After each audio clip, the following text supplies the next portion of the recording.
Automatic defense procedures initiated. Previously on Strange New Lows. You punched a dinosaur?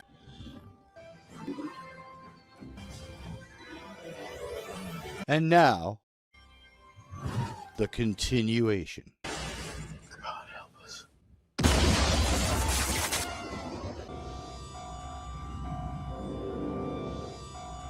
This is incredible. It's the event horizon.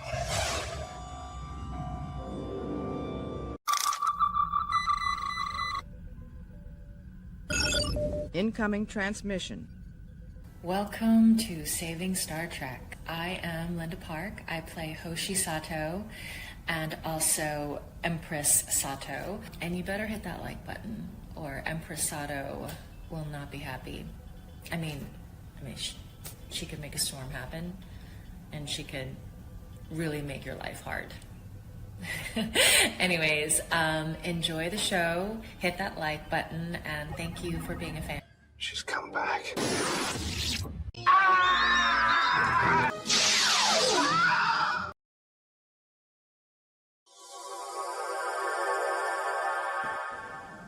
Hello, sirs and madams. Let me turn on the auxiliary power here on the Griffin. Well, we did not get the same kind of story we got last week. And I don't know that there's going to be a lot of debating or anybody championing this story. But now that we have power fully restored on the bridge of this ghost ship, Germ, what the hell were they trying to tell us this week? Did you, we did not talk about our opinions together on this one at all this week. We're trying something new. My impression was you were, before we cut it off after like one exchange, were you saying that this reminded you of the movie Ghost Ship? Is that the one with Juliana Margulies from ER?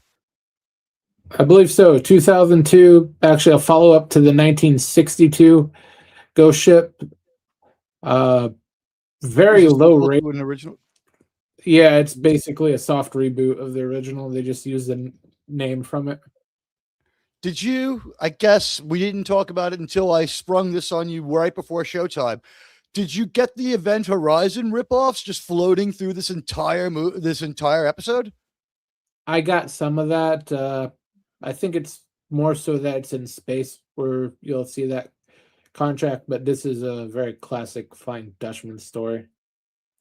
We had 100 movies like it out there. There are 100 movies like it out there, but there are like 3 or 4 specific points from Event Horizon that get reused in this movie. I have a video to prove it to you later. Let your friends know we're live. Zendaya is not in this, thank God. Although people are saying good things about that movie. I'll have that probably tomorrow because it was well reviewed. I was not into going to see that. I could sit home and watch something mediocre for free on Paramount Plus. So with Event Horizon, we've got a Paramount movie, and this is a Paramount show. So my impression was they simply asked the AI what sci-fi movies were in the Paramount vault and then fed the script from it into the same AI. Never set it to expert mode like on Grok or anything like that. Didn't pay for the premium version of it. It wasn't like an Oracle AI or anything like that. Even though Skydance owns Oracle, they don't do that.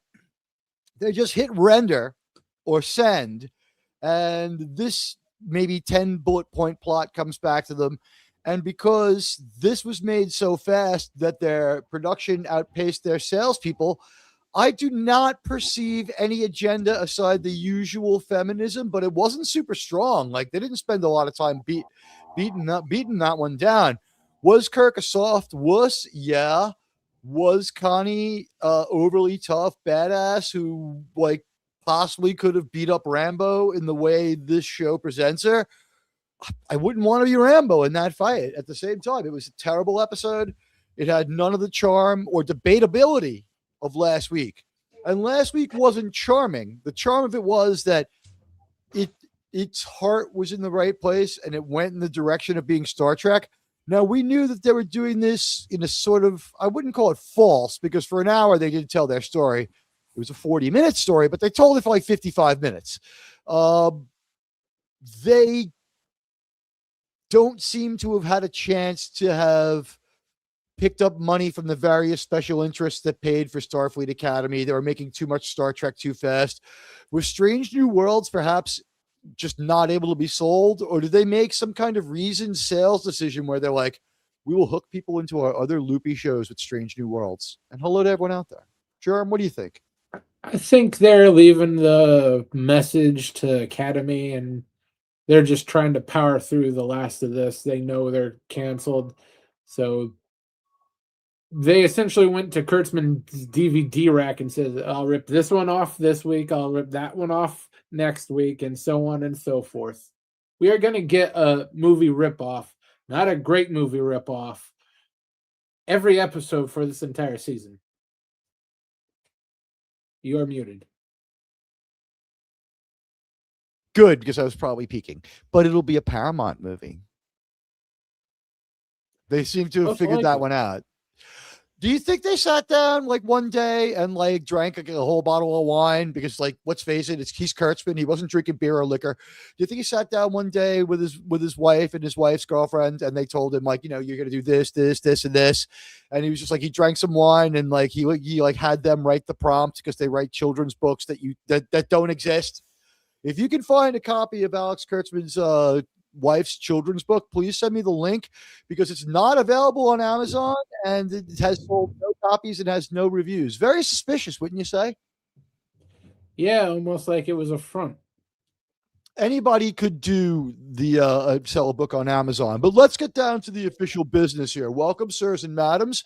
I will be welcoming the members of the press who are here to examine this strange incident. We have dispatched the Sci-Fi more time to try to crack the mystery of what's going on. So I want to thank Radioactive Actual, Mr. House Party 6, Sci-Fi Sith Dan, the Gavin Unit, my friend Gavin, Blackie, and the Trek Reviewer, as well as the Dead Man 79. There's also reporters here from from outlets I don't like the failing New York Times. Jerem, we're not taking any questions. Don't take any questions from the New York Times, okay? Oh, of course not. Okay. You know what? Everyone here has said very nice things about me, and I love you all. Let me tell you what's going down with this not worth watching episode of Strange New Worlds. Certainly the report was unflattering. This is case number SNW S4E2. The decedent's name is Griffin. Deceased episode 2, season 4, Star Trek Strange New Worlds, the Griffin Incident. Data pronounced death. It died sometime during its own runtime. I would say about 14 minutes in, when all hope was lost to any amusement, because they strung you along a little bit, maybe less, maybe 8 minutes. Who knows? 1 minute goes by like 15. We have discovered the secret to slowing down time. Just put on Star Trek Strange New Worlds at all times. The dialogue remains were slumped on a couch of a Paramount Plus subscriber. Pulse flatline, dialogue barely twitching. External examination revealed classic signs of low-effort copycat crime. Recycled tropes lifted from other Paramount properties, hastily rearranged so the lawyers wouldn't notice, and our crime scene investigators were not fooled. Current working theory: complete loss of identity to fatal impersonation of safer, more successful siblings in the corporate family. The episode appears to have decided that being sued for originality was riskier than dying of sameness.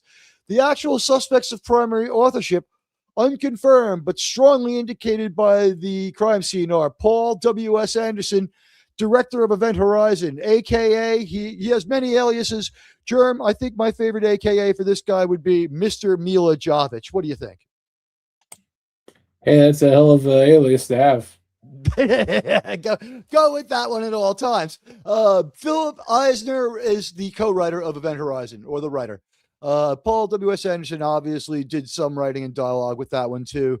We only have this episode of Star Trek because Kurt Russell didn't have the desire to take steroids to make Universal Soldier. Did you know that?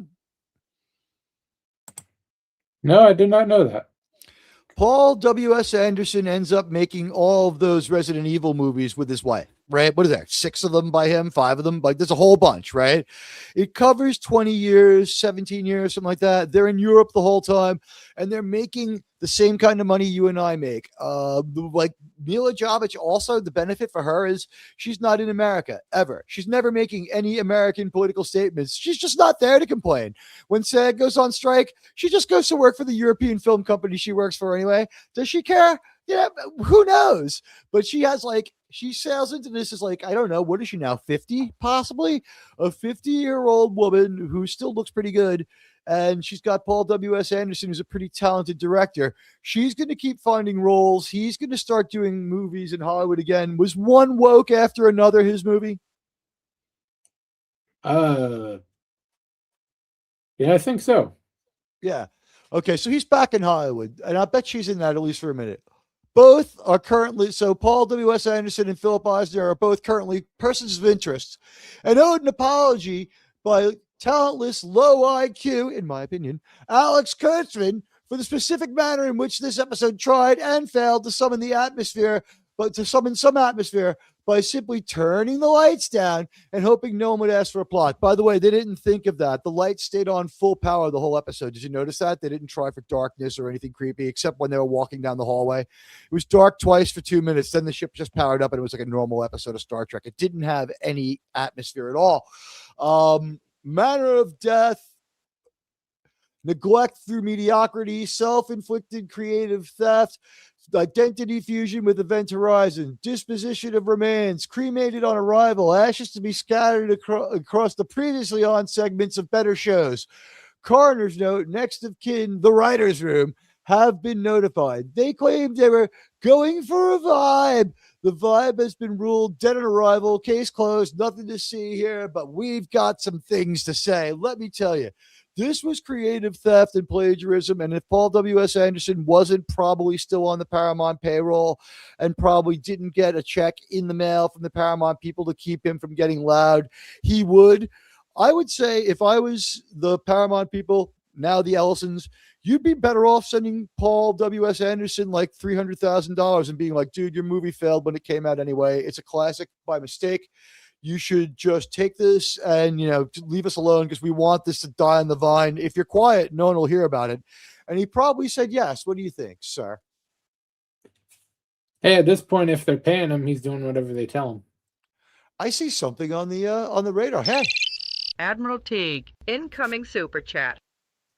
my good friend Resolute Germ and co-host has gifted me 99 cents. That's 66 cents to you and me after the Apple bag tax. I want to thank you. Thanks, buddy. I appreciate it.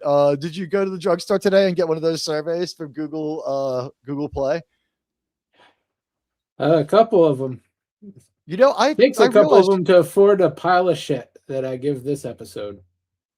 If I sent myself a super chat, that's the only way I could make their money real. I didn't realize that you could change the form of payment to that.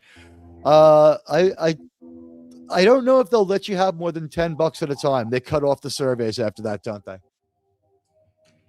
Yeah, that's about where I've seen them max out. Then they don't ask you questions till you buy something. All right, Germ.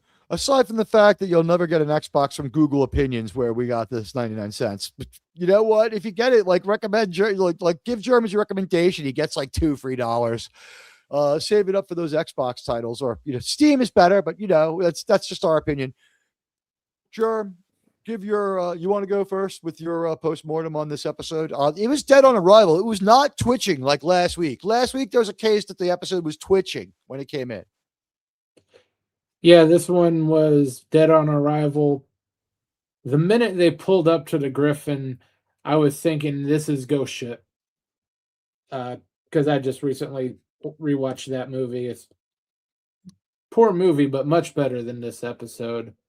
What do you just think Juliana Margulies is kind of hot? Or was? Because she's 60 now? Was okay. But she had that weird, exploding firecracker hair. Oh, not in this movie. Did they smooth her hair out? She's a weirdo. She was all here. Just a note on Ghost Ship. The Star did that movie instead of taking $200 million to stay on ER for 10 more years. Well, we don't always make the best decisions. That was a lot of money back then. Yeah, but you gotta balance that out being on ER. Thank you, sir. Yeah, you know what? She had made enough in her. She had gone into a second contract with the show, and I could see how she didn't want to just sit there every week doing the same thing. George Clooney ran for his life, and he became a bigger movie star than her. Although George Clooney ended up in a few good movies more than he was a good movie star. So the ER people make this Ghost Ship movie. The ER lady makes this Ghost Ship movie. I didn't know it was a sequel to another movie. Was it a remake, a reboot, or related to shared world kind of thing? Soft reboot. They're kind of going for the quasi same universe thing because the ship has the same name in the movie, and the opening scene is they're on an Italian luxury liner, which is what the first movie was placed on. The Costa Concordia. I know Captain Scimatino very well. Great guy. He lets me up on the bridge sometimes. All right. So that movie and Event Horizon are so heavily woven into this that I'm now going to show you some proof. Here are scenes from this episode intercut with scenes from Event Horizon. And you guys will have a chance to see for yourself just absolutely how over the top close this is. It's sort of a crime. I think we have to mute, Jerm. Yeah.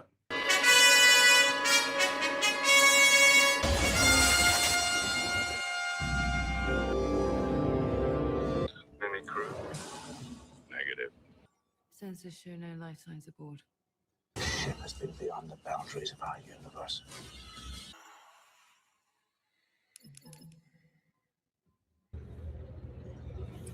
Looks like a meat grinder to me. We're here to help.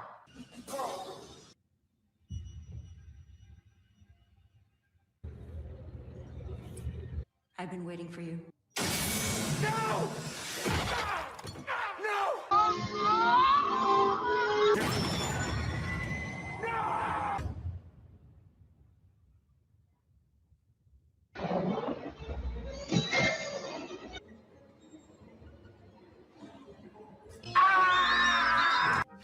This is a personal massager.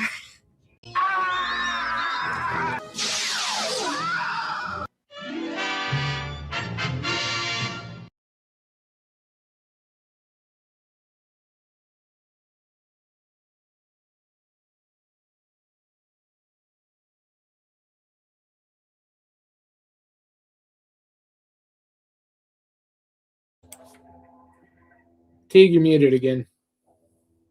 Not only did they steal the plot of Event Horizon and Ghost Ship, but as far as Event Horizon goes, you saw there about 3 plot situations and 4 or 5 specific visuals. Even the way they beamed in was set up to imitate the shot from Event Horizon. I showed one and then the other. It was weird how bad this episode was, but also like the source material, not so terrible. I don't know why Event Horizon. I don't know why they didn't do a little better with this. Dead Man, am I right? Lombardi, hello. Yeah, I would agree with that one. His Odyssey was more fun. It was blatantly said to be changed and not called the Odyssey, which made it better for changing. Well, yeah, what else are you going to do with a bunch of hillbillies? I think most of them are from New York, right? George Clooney and John Turturro are both like either New York or LA guys, but yeah, okay, whatever. That had Star Trek actress Holly Hunter in it when she still had teeth. In fact, that was about the last movie I saw her in. I guess that's when it happened, huh? Yeah, I guess so. Go out on top. Okay, well, she did Star Trek, so she can't. But as you saw there's a bunch of stuff from this movie, from movie Event Horizon, stolen by this movie. We'll just show it to you a little bit. As we said, it's Paramount movie, so you're in safe ground. The flashlights and the revelation that there's no one alive on the ship. Both of them. I think this is important. This guy's in Star Trek, in NuTrek now. It's our pal, Captain Lorca. Jason Isaacs has a really good career, but you would never know it if you only watch this show, because we never let him live down the fact that he was in Star Trek, do we? Yeah, it's a shame he had to go out on the bottom like that. He's still out there doing fine, but he did make a mess of a Star Trek movie and a mess of a Star Trek show. Kremlin! If you saw the episode, I believe there's a pass in the Trek Guardians chat. I'm going to check now. Kremlin saw Spider-Man, so maybe at the end of the show you want to jump on here and give us an idea of what that was like. And hey, you know what? I don't think I did put the it's only in the Saturday panel thing, so that makes sense. There we go. All right, now some more people have passes. We'll see if anybody can make it. But hey, you know what? Kremlin, if you want to come on in a few minutes and talk about that, go for it. And if you saw this episode, beam on as soon as you feel like it. All right. Oh, I guess not. He was busy watching Spider-Man and not Gay Trek. Yeah, I can't say I blame you. If you're still awake when we get done with this, jump on. Although I don't see this being one of our marathon reviews. This is not going to be like Saturday. And also, I think that we decoded how to do Saturdays correctly. With here's the fact of the matter: we didn't do a show about switching franchises, and the questions that come to mind on them, they're piling up, and like we're answering them in real time. What we need to do is just make a list of things that need to be addressed, like 2 shows in the future, like explaining every different thing or diving deeply into every single thing that's different. Was one of the many things that held us back last week, including, and I'll take the rap for 51% of all of it, because my focus just drifted in the middle there. But hey, you know what? We did have fun. We're not going to do 5 hours on Saturday anymore. That's just too much Star Trek and too much Admiral Teag. All right. So it's good to see everybody out there. Tweet out that we're live. We've got a lot of competition from the Spider-Man movie. From what I understand, it's decent enough to hold off on any spoilers until we give them to you, because Kremlin won't give away too much. We've sworn him to secrecy, and we have him hooked up to an agonizer. So I guess we'll start with the beginning. This episode, as I described, it's dead on arrival, and we start out with, I guess, that weird episode of NuTrek.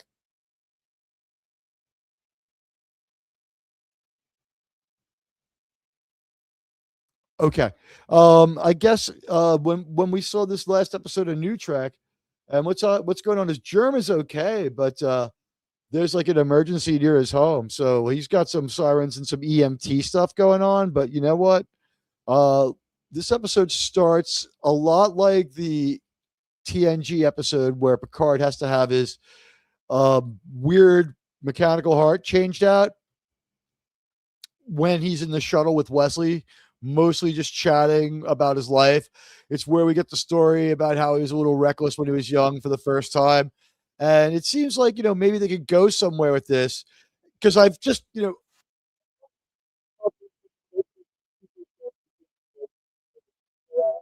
taste the rainbow for like 4 minutes, and it just gets longer and longer, and it's modeled on the Disney Plus Star Wars beginning. I think it sucks. How about you?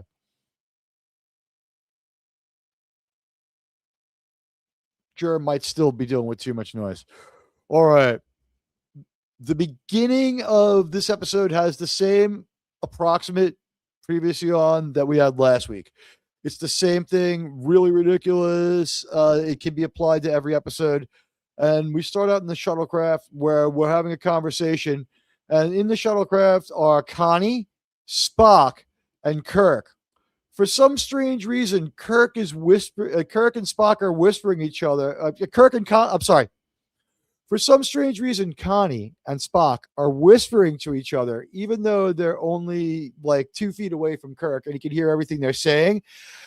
I guess they made this decision that Star Trek Into Darkness was a great effing movie, because we do a few things from that. We go to the same debris field from Starfleet Academy.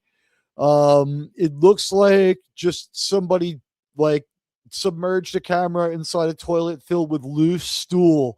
These are the worst looking asteroids you've ever seen in your life. And during the conversation, they have a distress signal. So again, this is a similar beat from last week. You're wondering, what are they going to do or say? And as they fly through the meteor field, one of the things that would be notable is this episode is set up with a log entry from none other than Captain Kirk. So chronologically, Alex Kurtzman gets to do it first. I'm sure that's going to make everybody very happy. The Dead Man says, there are several times in this episode that reminded me of TNG. I would say Pegasus, right? The Pegasus one with the metaphasic shielding. Hello, Sith Dan. It's good to see you. I would say TOS, Tholian Web, because we had the ship phasing between dimensions. I'll throw some episodes in there so I can try to figure them out. I'll address those. We have time for that tonight.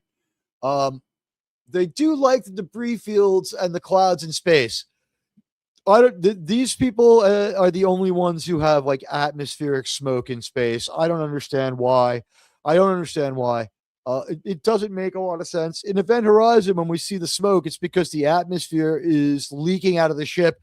The airlock blows open, and there would be vapor in space for a moment or two as it quickly froze. That scene was like a little bit closer to hard science than anything Star Trek ever really does, because that guy takes a little less damage than somebody would, but it's like way into the future, so maybe they can help him out. But that was a pretty interesting moment of Event Horizon. In this one, we see it coming. However, our pal Captain Lorca is in this one. As we see, they beam in just like we saw people in Event. We'll show you the scene for scene. Cut from Captain Lorca. There's the scene from Event Horizon. There's the scene from Strange New Worlds. It's exactly the same. All right, they set up the shot to look exactly the same. Turning on the flashlights. There's a scene much closer to this in Event Horizon. The problem with Event Horizon right now is that MGM owns it until tomorrow. It's in its last 17 hours on MGM. If you have Amazon, watch it tonight. If you don't worry. It's going back to Paramount Plus tomorrow, back to the mothership.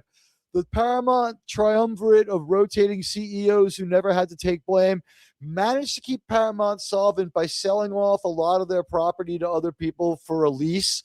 There was a lot of limited time stuff that brought in operating capital to keep them just from going completely under.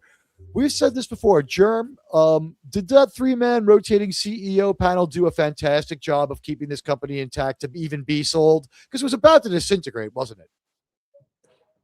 Yeah, considering what they had to deal with, it's a miracle they got as far as they did. So do you consider this a 1-4, the flashlight in the hallway? The darkness and the flash. Do you consider these two 1-fers to be 1-fers? Do you consider this to be the stolen scene? After we see Captain Lorca talk here, this is the scene. That was the scene from Event Horizon, right? That's the scene from Event Horizon. Here's the scene from scene from Strange New Worlds. Tell me they weren't. I mean, like the way that we never see them beam in, so they did it for the effect. They'll be out of money shortly. This one was far cheaper than last week's. It had like 2 special effects moments. Do you consider that a 1-for-1? And do you consider this next one a 1-for-1? So you got 2 questions. It's pretty close. The other scene Not from exactly Event Horizon that's 1-for-1, close but I think it's been done enough over the years with different horror movies. It's just the staple.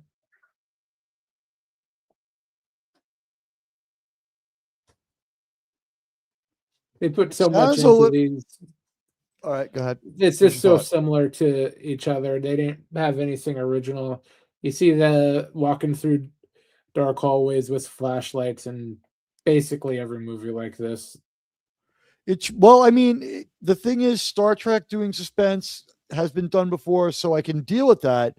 Yes, but in a franchise that since at least Into Darkness, if not from the first movie in 2009, has had, and we're talking about the Kelvin franchise and this particular iteration of Star Trek, has had a pacing problem and has had a problem with making sense. And to do this and have long sequences of people walking around just pointing flashlights at stuff, it's sort of like the scene in, is it Star Trek Beyond or Star Trek Into Darkness? There's scenes exactly like it in all 3 movies. where we'll have one character on his communicator running through their endless hangar bay that has hundreds of shuttlecrafts in it, while someone else is on like an unstable comm. Like their comm will be at one person's comm will be on the fritz, and the other person will be running. So they're having trouble talking the whole time. And when the person running talks, they have to stop and or they can only go I think like as they run. So it's a good way to really slow it down. It's a method used for slowing the episode. What do you think? It's to bloat runtime. It's not a sincere attempt. It's definitely to bloat runtime, but as I said, that's the type of movies they ripped off for this episode. It's in every one of those. Whatever AI spat out the script for this, it took the details from every one of those movies and just plugged it in. I had to intercut this because these went a little longer than 5 seconds, and they're both Paramount. Paramount will send a hitman to my house. They don't mess around. The dead man says, okay, one episode where Geordi is investigating a mystery on a research station and is looking at logs from some chick and some weird things going on, and the shape-shifting dog like the thing. Is the episode of Star Trek the one where he creates the avatar of Leia Brahms, who designed the Enterprise, so that he can figure out?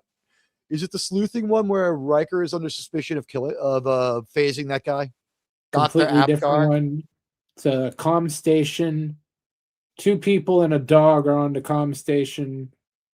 They find one dead, one missing. They suspect a Klingon. Then they suspect the girl. It turns out when the guy was transferred there, he was already this monster. He attacked her. She got away. Then he attacked the dog and replaced the dog. Okay, so that episode of Star Trek was more based on the thing, but had some elements of like a ghost ship in it. Yeah. We also had that one where they had that sun and moon deity thing that was infecting the Enterprise and then infected Data. And then they had the masks. Yeah, those weird masks that they wore were dumb. They had strange, their masks looked like face shields turned upside down. That was my best guess on what those were. Those were some kind of like doctor's face shield turned upside down and like just angled in. Like they had these plexiglass masks that covered their noses and mouths, but not their eyes. Now, why their eyes didn't freeze or have some terrible effect, because I found this out. Did you know your eyes don't get oxygen from your body? They have to, that's why you have to take your contact lenses out. Yeah, I knew that. Hey, it's Josiah. Hello. Narc of the House of Clan. Hail to you, sir. Good thing it's his last day. You know what? This is Kurtzman's last few weeks there. Although at Comic-Con, he's saying that he's not going anywhere and holding out hope. I thought that's an almost crazy statement from that guy. What do you think? I think he's just trying to BS his way into another job. Too vain to admit defeat? At least publicly. I would just be like, you know what? I've decided to move on. I've been pretending it was my choice at this point. Because, like, this is just tantamount to a different kind of groveling, for lack of a better term. He'll get to that point once he secures another form of income. What about this one? We see one lone person and she's weird as hell. In Event Horizon, it's Dr. Weir's wife, Sam Neill's wife. And it was a little bit weird to see Sam Neill so soon after losing him. It doesn't feel real yet. You know what I mean? It was nice to have an opportunity to put his video in. Hard to comprehend. I didn't think he was that old. What was he, 77? About that. R.I.P. Sam Neill. You were a much better actor in much better stuff than any of this. Although, honestly, when I was talking to Lance Nielsen, he knows every single actor kind of a little bit and watches more movies just for the hell of it than anyone I know. And he was like, oh, that's Paul Wesley. He's actually quite a good actor. And I'm like, yeah, William Shatner and him are on decent terms because Wellesley was smart enough to call him up and be like, look, there's some stuff I have to be good with you about what's going on.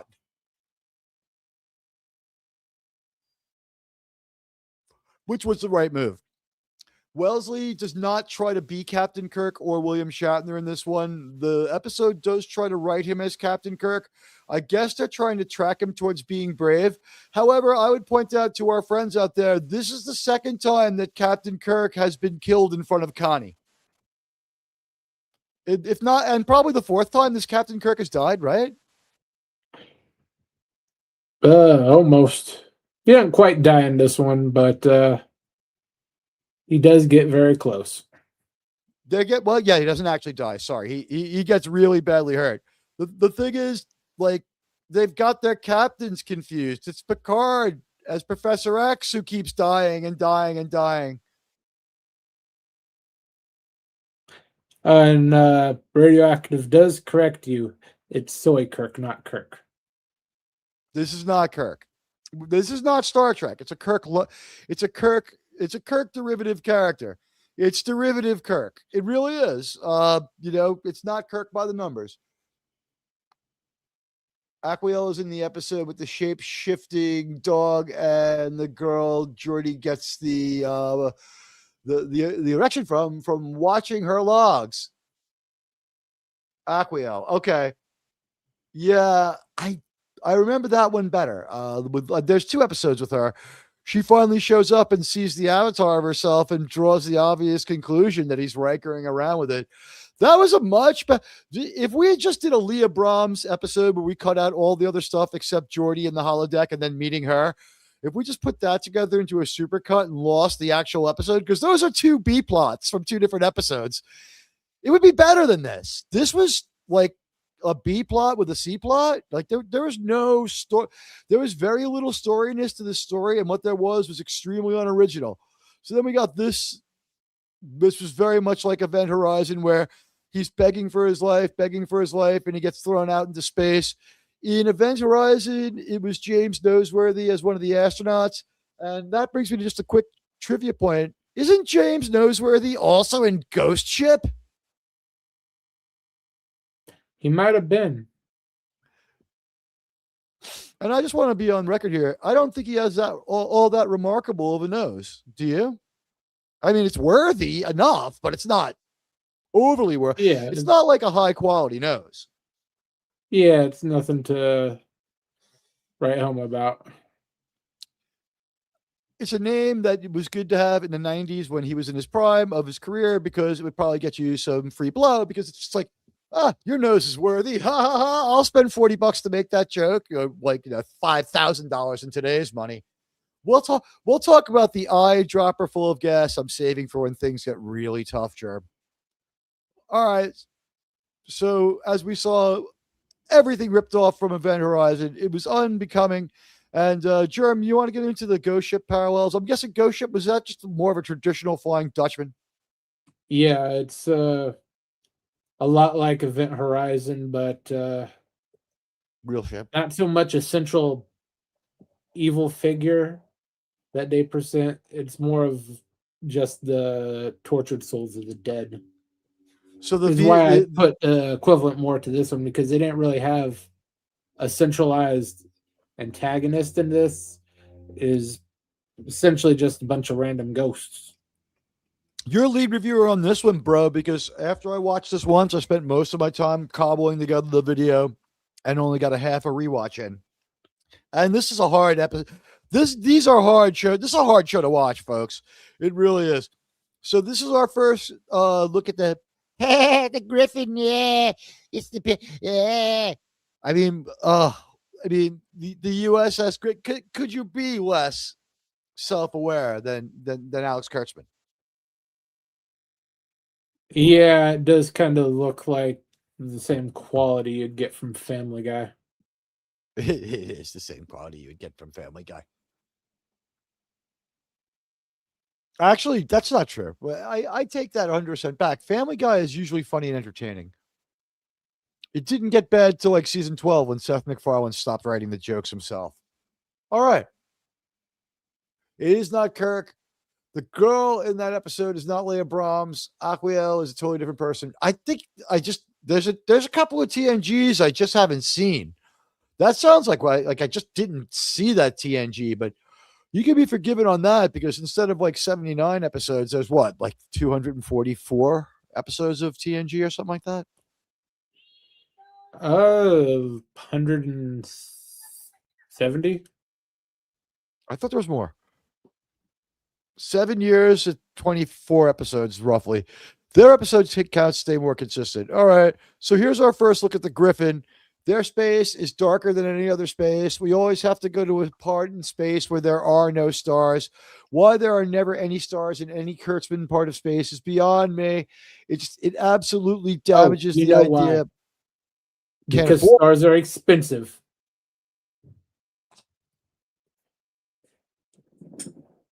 They're running the budget so damn tight on this, they can't afford to put little white dots in the background. I did not notice any incidental music this week, did you? They didn't even reuse last week's, did they?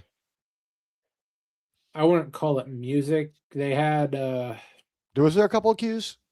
there are Call it tones. cues. Yeah, there's some cues. I wouldn't go to call them outright full musical pieces.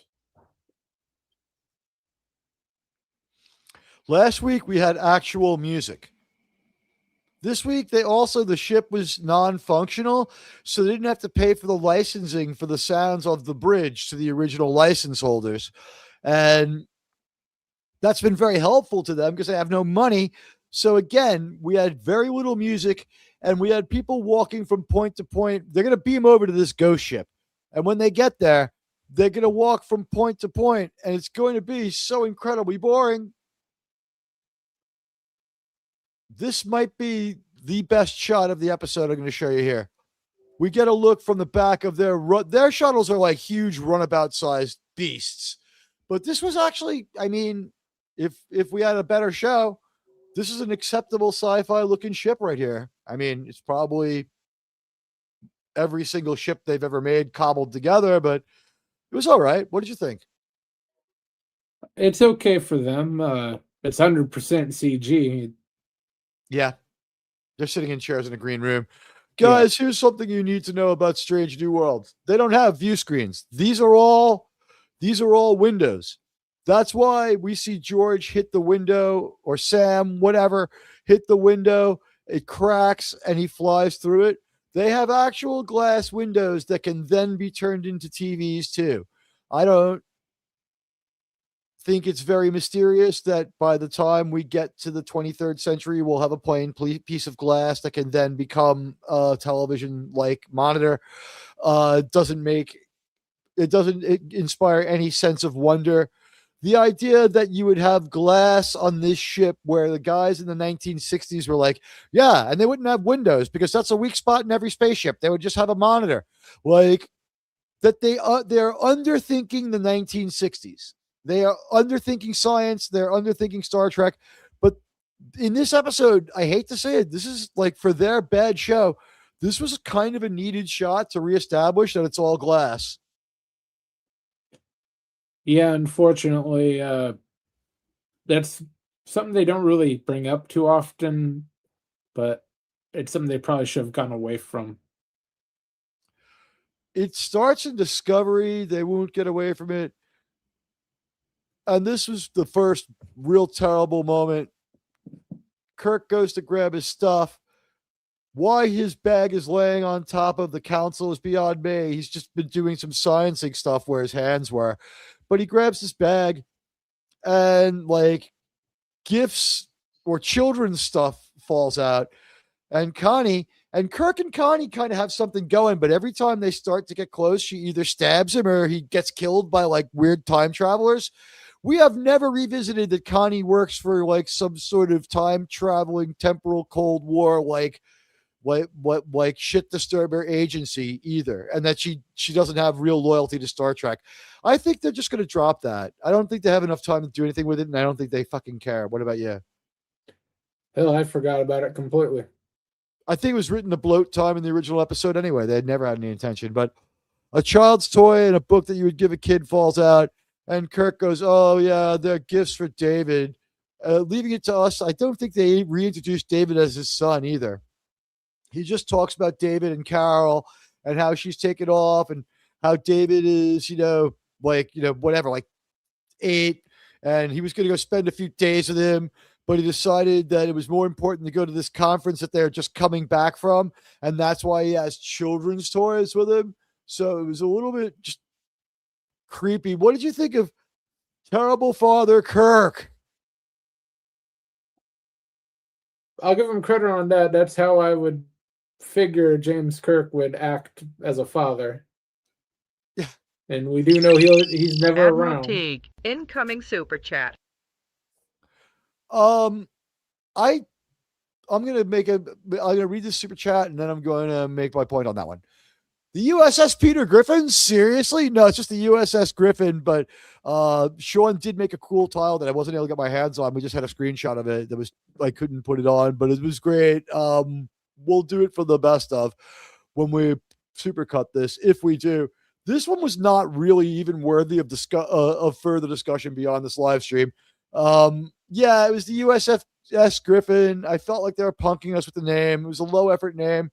The USS Yorktown would have made more sense. The USS Roosevelt, the USS Manhattan, the USS Seattle, the USS Moscow, the USS Beijing, anything but this. The USS Griffin is fine, but just it's not really in line with most Starfleet ships, especially not capital ships. Comment?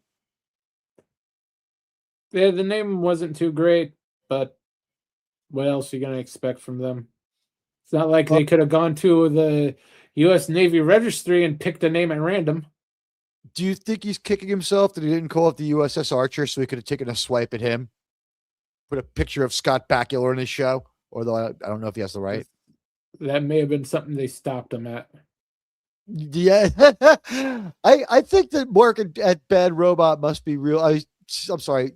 Yeah, Secret Hideout. Work at Secret Hideout must be a lot of fun. You show up around 11:30. The boss gets there around 1, yelling and ranting and screaming. Then you work your asses off until 3 and go home. And then the boss comes in and he's yelling and screaming with TDS. And like most of your day is spent soothing him to a point where you can listen to the ideas that you have for this week's show for 5 minutes, and then he leaves to go rant about Trump somewhere else. I don't think I don't think Alex Kurtzman is grounded or cares. Opinion, Mr. Germ? Oh, obviously he stopped caring a long time ago. It's impossible to tell because his best effort was Xena Warrior Princess, aside from that Transformers thing. But as you said when we covered the Transformers with Sithan, who is now the sci-fi historian, when we covered Transformers with him on his channel, you told me the reason it was good was because Alex Kurtzman mailed it in and copied the comic book frame by frame, except for trying to insert agenda, which Hasbro was more concerned about their IP than Paramount and reined him in. Yeah, Hasbro had them by the balls in that one. They are very protective of their IP. This was a Constitution class ship, the best we could see. I don't think we ever see their entire ship. We see the saucer section. I don't remember seeing the whole ship, although when we see the schematic, it's pretty much the same schematic as the Enterprise. But if it was a different ship, they could have gotten away with saying it. It could have been a similar silhouette, different ship. They could have gotten away with it, but I mean, the idea was it was supposed to be a sister ship to the Enterprise because they're using the same set and just cut loose most of the cast. They did learn from old Star Trek, just the lessons that they should have learned in TV school, like how to stretch your budget by only having some cast members in the episode. Yeah, that's stuff they should have learned in college. Why is it taking them 4 years into this show to freaking learn how to cut a budget? It's really weird that we're getting episodes where we see indifference helping them out and making the episode less bad. Kirk then confesses that he's a selfish and bad father, and there's no reason for it. He just doesn't care about David, and that's the deal. We're going to see the conversation that Kirk and Carol Marcus allude to in Wrath of Khan, where he says, I stayed away. That's what you wanted. In this one, she's going to start the conversation by saying, this attempted co-parenting has gone terribly wrong. And he's going to be like, and she goes, this is not a conversation. He's going to say, but I love it. The conversation's over. He's staying with me. Stay away. And he's pretty much do what you and want. This scene right here, I had a problem with. He looks so stupid. If they wanted to save money, they don't have to buy a freaking face mask for everybody. Just get a little silver cloth with the Delta symbol on it. Then put a spotlight on everybody. You have a freaking force field belt like they had in the animated series. But that would require them actually have watched the animated series, which I doubt any of them have. I agree with you that here's the weird thing. The animated series showed up in Trek 09, so JJ watched at least that one episode where Spock explains his childhood, because that's the whole beginning of Trek 09. That's stolen right from TAS. These guys have always lifted, and they've always lifted usually from the first episode of the series. They do surface level research. They won't hire real researchers. They're keeping every penny, and they themselves do surface level. While their diligence on a personal level might be the same as any other director, they don't have a team bringing them like highly sourced material that they can read. They're just like freeballing it. They're their own researcher and their own expert, and it's terrible. I mean, J.J. Abrams doesn't have to only be as smart as J.J. Abrams. He could hire someone smarter than him or a script doctor. Same thing with even dumber Alex Kurtzman. Alex Kurtzman is a dumb guy. Have you seen the clothes he wears? He looks stupid. He dresses stupid, and he writes stupid shows. Yeah, it's well, they probably don't have anyone doing the research because they think they're the smartest guys in the room and can't imagine anyone getting any information they don't already have. By the way, Radioactive points out that only 12 Constitution-class ships exist in Starfleet at this time. He's right. Kirk says that there's only 11 other Liker in the fleet. In one of the early episodes of TOS, we're almost there. I think he says it to Anton Caridian's daughter. But there's no proof that there aren't more or less in this totally unrelated and getting further unrelated every minute Star Trek universe, that there aren't dozens and dozens or like 3. There could be just this one in the Enterprise. And by the way, the Constitution class, how long is this freaking thing missing? 9 years, they said in the episode, which is longer than the Constitutions have been in service. 17 years now the Constitution class is in service. It's still 13 years from Kirk taking over. Although in time, last week, we overshot Star Trek 6 in our star date. It was 2291, correct? They're just spitting out numbers. They're not tracking it. I think that they did things like watch the last movie and overwrote the star date to be dicks. That's possible, but I'd always lean toward incompetence. We do know the names of the 12 ships. There's a registry somewhere. Most of them have interesting names. A lot of World War II aircraft carrier names. I know there's a Yorktown. There might be a Roosevelt. There's an Intrepid, a Defiant, a Reliant. The original one. And we see like 5 of them, and we see like 6 or 7 of them aside from the Enterprise over the course of the series. It's just that 3 of them are destroyed or have to be destroyed when we find them, right? Don't we have to destroy the ship from the Omega Glory? They do change some of the ships in the original series. For the special edition, they believe changed 2 or 3 of them to different classes. What, in like the Ultimate Computer? Yeah, especially that one they used the Reliant model to replace. I had a funny feeling ones in that one. That makes sense, though. I like that idea. I don't mind that idea. Yeah, it's okay. Since they had the technology to do it, originally they just duplicated the Enterprise model for those ships, but since they have the computer graphics now, it wasn't really a problem to change it. Yeah, I mean, that was supposed to be more of a science ship, but it was perfect for that exercise. And those captains needed tactical practice too. And I would point out that that ship at a point was more than a match for poor Enterprise. All right, so these are their dumb face masks, invoking bad memories for everybody. They're hung up on it. We tech around in the ship and we have conversations eerily similar to, but much slower paced than 2.5 hour movie Event Horizon. We only make it about 7 minutes in, and it feels like an hour where Connie starts hallucinating and sees that chick. This chick turns out to be one of the crew members. Why she's wearing a baby doll dress in the 1960s, no one knows or cares. At 7 minutes, we hit our, I don't know how to describe it. At 7 minutes in, we hit what I would call in most shows opening sequence. This one is now even longer than ever because they have this week had 22 names. There are a lot of producers on this junky one. And they brought back horrible writer Lindsay Weber from Rings of Power. So Rings of Power and Star Trek being written by the same people at this point. This is the primary Rings of Power writer, Lindsay Weber. So this is they brought in the big guns to this one. This is a huge talent person in their opinion. We don't. That's unfortunate. Well, she writes the same sort of go feminism, you go girl kind of stuff.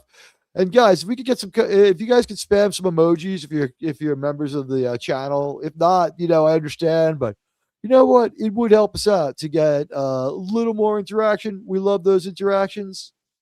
And I'm a little bit hesitant to share too many screen images, but I want to show you something because they get points. They cut away from it so quick that they have not fully resolved back from their commercial break, which they don't need because the show is never getting reshown anywhere, but they use them to buy 5 seconds. We get 5 seconds. These are the longest outro to commercials of any show streaming I've ever watched. There are some breaks in Landman in case the network one day wants to use it. There's some natural breaks when acts change. There are more apparent breaks in Dutton Ranch, where I think that they plan to show some of that, or at least compress it into a 3-night TV event for the network. On Dutton Ranch, they do show it on network TV. That's right. It did start out on CBS first. That must be a real short episode. What is it? A half hour on CBS and an hour on streaming? Pretty close to that. Here we go. We've got Spock doing something that we don't see in this show much. They took readings. By the way, we did make a mistake because the show's pacing is so bad. They did take some tricorder readings at the crashed ship last week and found out that there were no life signs. They keep detecting no life signs here. Last week at the crashed ship, there were things that told them that their instruments were probably wrong. They probably should have popped open a couple of those cryo tubes when the creatures inside were banging at the lids. What do you think, Germ? I would have appreciated that if I was in the cryo tube. Yeah, that would have been nice of them. Except for, hey, just leave them there and let the dinosaurs have them. It would have been nice if the dinosaurs had got him, but you know what? We're in this type of storytelling, ladies and gentlemen. But I wanted to show you this before we fully resolve in the darkness. Our buddy Spock, he's taking readings. And they're coming back negative. This is different for Star Trek and new. Spock and Connie have a long talk. They spend 2 whole minutes on "We've got a bad feeling about this." They finally ask the computer, and the computer gives them the most batshit story ever. There were 300 people on the ship, and they actually used some decent Star Trek dialogue, which makes me think it's an AI working off original Star Trek ships. It was somewhat in character when the Captain Kirk actor said, "Lost with 300 souls." I was like, wow, they actually got that part of that sentence right. Yeah, definitely written by a computer. It's too close to how Captain Kirk would have said it. They didn't care enough to change it. That's why I feel that way. Guys, if you could help us out, it's going to be a tough night to pull through on this one, but we'd still like to try to do it. We're so glad that all of you are here. Thank you. We're breaking down the episode. The computer tells them, and it's so weird. These guys have played too many video games with their kids. and had to have their kids like beat the boss for them because, like, believe me, if they could get games on reviewer mode, they will. They walk around the ship and there's phaser blast marks everywhere, but it doesn't match what they heard. They heard that like 13 people died in fights, and then like 287 or whatever the remaining amount would be were beamed into space while alive. So they don't need to have any bodies on the ship. Isn't that convenient? One, Yeah. but that means that one mass deletioner is on the ship. Or survive that, right? You would think so, but apparently no. There are no survivors. And apparently at some point there are Klingons because they keep referring to Klingon weapons, but we don't see the weapons. We just see the burn marks. So what That happened was to when them, nobody knows. they're spitballing theories early on in the show, and we're getting a signal from the planet. I'm going to let my crewman initiate the beam when we have a clear signal, sending it down to the transporter room for that one. And we should have some fresh graphics for you soon. We are at the 1 quarter mark. And here he is, our boy Shawn Carter. Hello, sir. Hey, guys. Hey, How's Shawn. it going? Hey, Germ. Welcome in. All right. Have you guys We, recovered from this fucking shit? Not really. Were you able to watch it in the show and see the video mashup I made? Oh no, I haven't. No, but all right, this is only 1 minute long. I'm gonna share it with you because it'll bring everyone up to speed. It's about all the wonders. As I pull that up though, why don't you tell us how you're doing and tell us what you thought of the episode? How you doing, buddy? I'm doing well. This thing was so bad from like minute, and we all knew it too. Like from minute 1. I mean, do you want me to give just where are we in the episode right now? We've made it up to the point where we're talking about everyone got beamed into space, which I haven't yet, but I'll just make that point now that you're here. We've beamed the entire, like 13 people died in some kind of fights, right? That's what the computer tells them. We don't want to get too detailed. Oh, you mean the Max Headroom computer? The computer's glitching out bad the whole time. It's really annoying. I think that was just to buy time too, because they never they would have synced that up fast enough. This show was 20 minutes longer than it needed to be, and it was 5 minutes shorter than last week's, which was like 15. It didn't feel like it. It did not feel like it. There was so much more bloat in this one than there was in last week, where they had some semblance of a mission. However, I just noted to Jerm that the AI got one thing right. When Captain Kirk was asked about the Griffin, he goes, "Lost with 300 souls." And I was like, that's actually on point. This was written by an AI, not them. Because he would have said, I don't know. Like for real, it was totally gnarly. And no one knows. Like some people, and they spitball a few theories, and one is Klingons. But Shawn, here's our mashup of the movie that I thought that this was a ripoff of. We didn't discuss our emotions about this. Tell me if you find this video surprising as I show it to our audience. And if you just got here, it's a good chance to catch it. It's 1 minute long. If you already saw it, I apologize. But we're going to bring Shawn and everyone up to speed real quick. And then we should still be done with this easily by midnight Eastern.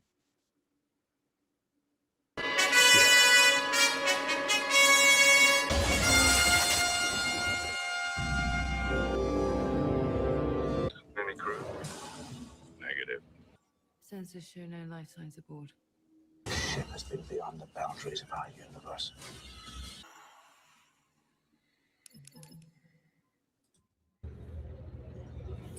Looks like a meat grinder to me. We're here to help.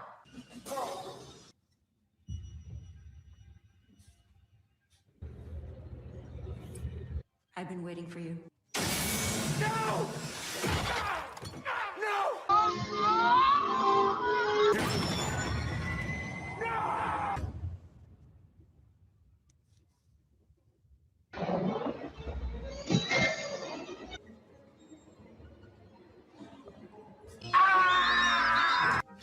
This is a personal massager.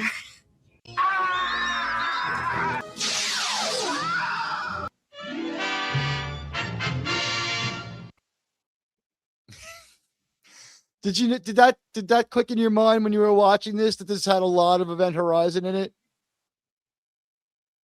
You're muted. You're pulling an Admiral Teag. You're muted. Sorry. There you Yeah, it totally. That was a great matchup. I didn't know where one movie was ending and one was beginning in that thing you made.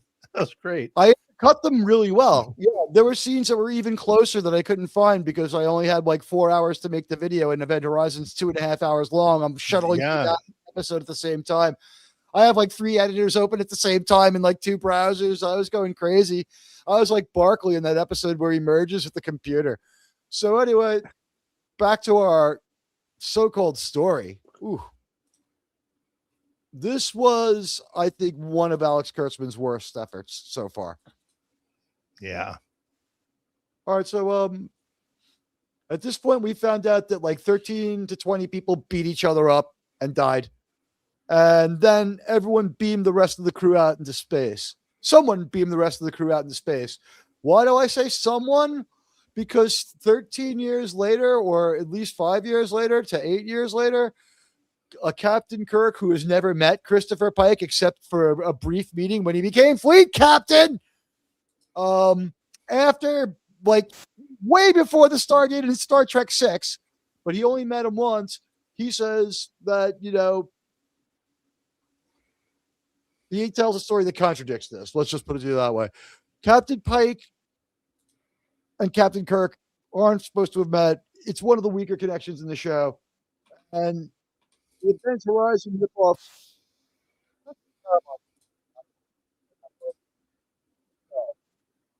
But I mean, everything about this episode sucks. What did you think of the jump scare? Oh, all of it was stupid. But I if I can go back, I mean, I made a couple of notes in the beginning of the episode. Go for it. The first one was, since when does shuttlecrafts back then have fucking transporters? Yeah, they don't. So that was like within what 2 seconds, right? Then and transporters, by the way, don't have timers on them because when everyone gets beamed down to, or they're too complicated to set in a timer, because when Decker beams down his crew, he says, I beamed them all off. You know how it works, Jim. Captain, last man down. Like he couldn't beam himself down. We get 2 different episodes where they say you cannot beam yourself down. Although I think we do see someone do it, but no, they can. I know they can. They just can't beam themselves back up. They see it. They say that we do see them beam themselves down. I think Decker, his ship's heavily damaged. So you're right. All right. So they can beam themselves off, but there was like mass deletion. Like what the captain turned into like Space Jim Jones, and he's like, we're all going to go to the cargo bay and get on the cargo transporter together. It was nuts.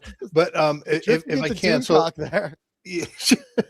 The quick notes I made in the first few seconds of this is, one was the transporter thing.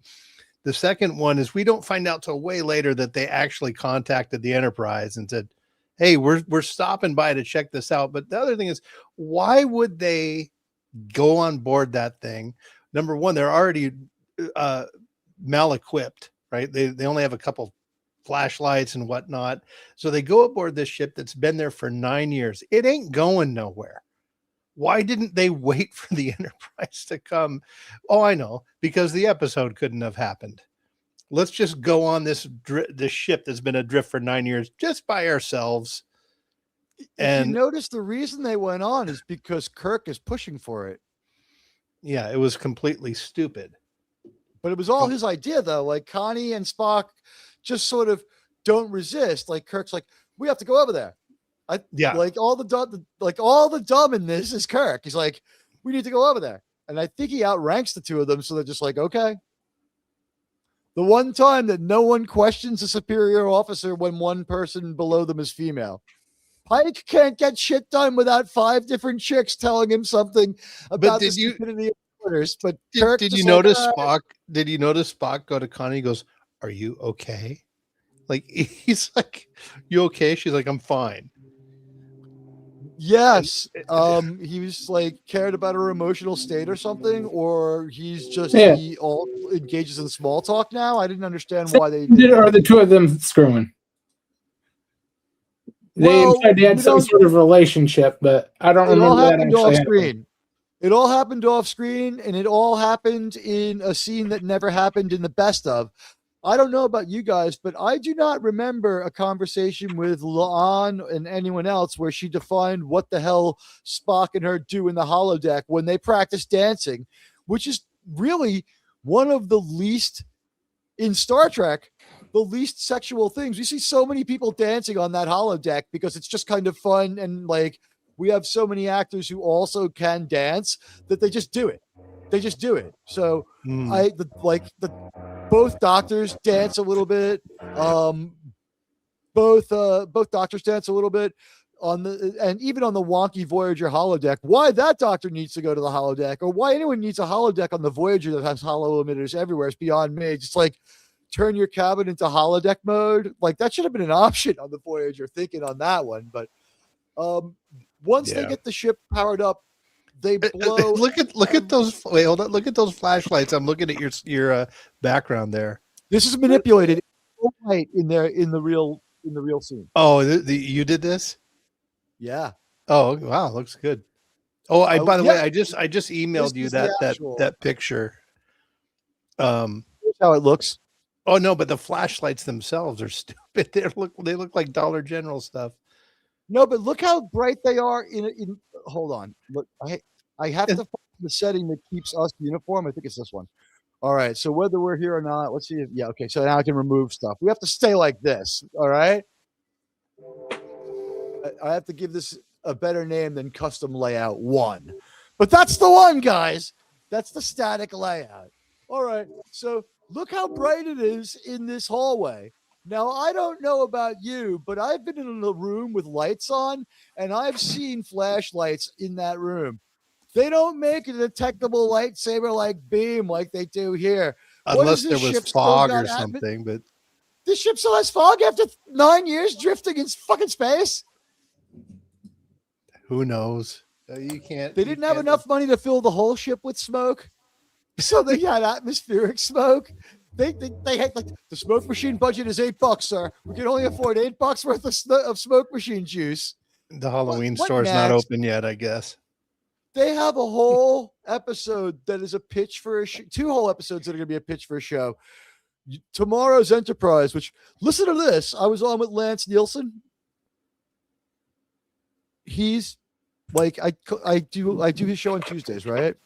And he goes, he goes, I watched the first episode of Star Trek Discovery, and I haven't watched it since. Now Lance like had like some medical problems, and he wasn't able to like keep up with stuff for a while. So there's a gap in stuff he saw and a gap in his opportunity. And like going back to rewatch these Star Treks to like assess them is not something I'm ever going to recommend someone who has like, anything to do with their life to do. Like, I don't recommend you watch this, but like, he was like, I saw the first couple of episodes and they're all right. And then I just didn't follow up. And it's like, that is how this show died. Strange New World season 1 slowly ground to a halt. Like the Star Trek factor was lower in every episode. The last good episode that I named was called Ghosts of Illyria from wasn't good, but their last effort episode was episode 3 of season 1. It was called Ghosts of Illyria. They have since heavily re-edited that episode to make it conform with the episode Ad Astra Aspera and the episode season 3, episode 1, where Una is made a super citizen, even though she's a spy who committed treason to join the Federation. They changed the Constitution so she can stay. They changed that one to make her a non-augment. She was originally an augment. She could punch down doors and walls and carry 2 grown-ass men, one over each shoulder, as she firemen carried them walking down the hallway. That's Alex Kurtzman's idea of a story, folks. You won't see that anymore, and it ruined Ghosts of Illyria. If you remember it, that's the one where everyone had the virus that was transmitted by light. Oh, God. That was the B plot. Yeah, that was Alex Kurtzman getting out of control and thinking that he could be creative. Like, there used to be a lot more guardrails, and I guess like Manny Kodo wrote the script treatment because there's some ideas in Ghosts of Illyria, And then, like, as we know, Kodo unfortunately passes away kind of young. So once he doesn't have any input or starts getting unhealthy, he's not there to fight them and like try to like fight for quality. So we have this weird stuff. So like this aesthetic, you don't need to be a fucking scientist to walk down a hall with a flashlight. Light doesn't work like this. I darkened the second picture to give it some atmosphere. And if I could think of it, why couldn't they? This picture looks better than what they gave us in the episode. Their sterile starship is 9 years in space. Like they couldn't mess up. They couldn't pay someone to like one or two panels of destructed props, have one of these panels be torn out with like some fiber optic cables hanging out like we did sometimes in TNG. Anything to make it look destructed. Burn some cardboard and just like silicone glue it to the wall so you don't ruin the prop. And I would point out all these props. Yeah. And all of these props have been destroyed by Paramount on purpose for fun. The Ellisons were there smoking joints watching that. I'm telling you, right? Oh, Dad, I haven't had this much fun since I graduated high school. Son, we're going to burn the final episodes together. By the way, that's how the Ellisons are going to bond. I made a clean copy of the file I sent you earlier, and I just uploaded it as a background if you want to show everybody. Because I'm really proud of this. Guys, this is the real background for today's show. Go ahead and employ it. Okay. I'm going to take us out of picture for a moment. There it is. This is the actual tile. This is the background we're going to use. This it got to be too late to be the tile. I workshopped this one up to like an 86 on FitIQ. That's how our lives are. This is the world we made for ourselves. Lots of love, but no love. Lots of love making, but no love, in the words of Charlton Heston. But there is Cohog Al. I love this. I told the AI, I'm like, I put the Peter Griffin, and this picture was actually him in a TNG uniform, so I had it change it to classic Trek, and then I uploaded a picture of the Pompadour Pike, and I said, give him hair like this. That's great hair. I love the like when you sent that to me, like I almost had to use the phone insurance. I was like, like I got almost blacked out and I dropped my phone. Thank God I was near my couch and it just bounced to the floor. But okay, so here's this image sums up and is better Star Trek than tonight's episode. And yet we always go to a starless region of space. That's where the best space action happens. So as we can see. Oh, and hey, we have a signal from the planet below. It looks like we have our full crew aboard. We're not going to be able to rewind too much, so let's beam them right to our bridge. It's just you can see it in case we throw up some chats for a moment. Germ, I'm sorry, your avatar gets demoted for the moment. You're low man on the avatar pool. You know what we'll do? We'll put pictures in the middle. There we go. Hail, Admiral, sir. Liveness in the middle. Hello, good to see you. We are all the way up to the point where we've reached minute 13. Oh, goodness gracious. I'm glad I have timestamps. Well, the good news here is that there's not much going on. Listen, if there's anything major that happened up until the point where we start like tripping out and find the one lone ghost poltergeist on this freaking Flying Dutchman in space, just run down the bullet points and we'll start from where we are. Okay. Well, just a couple things. You guys already got past the discovery of Starfleet Ghostbusters division. Oh yeah, Division 12. What the fuck was that? Yeah. When there's something strange. I forgot about that. In the stellar hood. Yeah, I put that as a note. Yeah, it's like, okay, they have these ships 12. out there. Yeah. They've got these ships out there on multi-year exploration missions where they're supposed to do scientific research, but when it gets a little hard, call Division 12. Yeah, Division. So they talk about Division 12 in the shuttle, and it at least slightly makes sense. It's just that it's talked about in the stupidest way by the world's stupidest people. And I mean, now that we have a galaxy, maybe the galaxy's stupidest people. I don't know if there are dumber people or worse people to be in command or have any decision-making ability or have weapons. And I was so fast to invoke that. Like, they didn't have a clue what happened. They'd only been in like 2 rooms of the ships. Like, maybe we better call the smart people. Yeah. Like, It's all the division complete with like the equivalent of like Andorian Catholic priests, and they all walk around with their Andorian crucifixes and holy water because it's cold on Andoria, so it's cold holy water, and they're just sprinkling it around everything in the galaxy. It's holy ice cubes. My one-line explanation for this one is, okay, so Division 12 is Star Trek X-Files. Okay, it's Starfleet's X-Files. So, like, Kirk alludes to it on the shuttle, and then, like, as soon as they see the first weird thing, Spock's like, we should leave right now and get and call Division 12. By the way, solid idea, Spock, because it turns out the longer you're on this dumb MacGuffin in space, the worse you start the space trip. And they're starting the space trip now. Oops. Admiral, real quick, this show is so diverse and inclusive. They have a USS MLK. Did you guys talk about that? I was okay with that. Not too much, and I liked that they called it the MLK because it just made sense. They would have an enduring nature. They didn't say the MLK Junior. It could have been. That was my problem. I'm like, why does MLK get his own ship and not Junior? I thought Junior was, the big deal. I was okay with that, but it's kind of funny to have a ship that has phasers and photon torpedoes and probably a warship named after a man of peace. Well, remember, MLK liked Star Trek. Oh, okay. Maybe it was for them. I don't know. Because of Uhura. Know that. I would like any show she was on, too. Or, as they say in this show, Neot. Yeah, there's a lot worse than this episode. By the way, guys, we'll decide that in a little while. One more thing before we keep moving through. I know you guys have been at this for a while. It's a tremendous show. I know I'm kind of, photon torpedoing in here. I had basically like 1 page of notes on my first run through, and I usually have like 7. I'm like, what am I going to do? So I actually recorded every horror trope in 13 minutes. You're right up at 13 minutes, 15 seconds. Trope number 6 of the evening.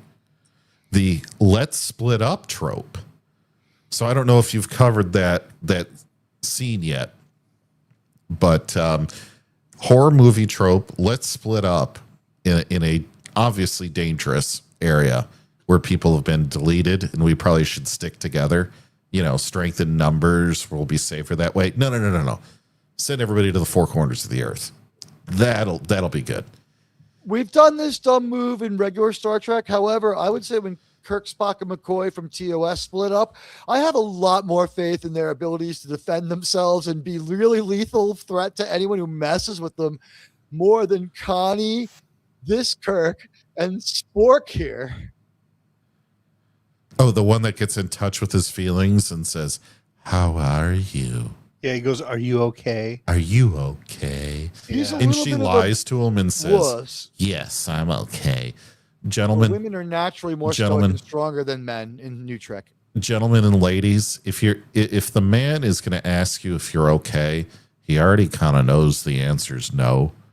Don't straight up lie into him, because you know what the man should do? Just take it as okay. You must be fine. And then when you're not fine, he's just going to say, well, you lied to me and told me you're okay. So what do you want? Yeah, what they do you missed want? An opportunity there for Spock to just go, okay, that is satisfactory.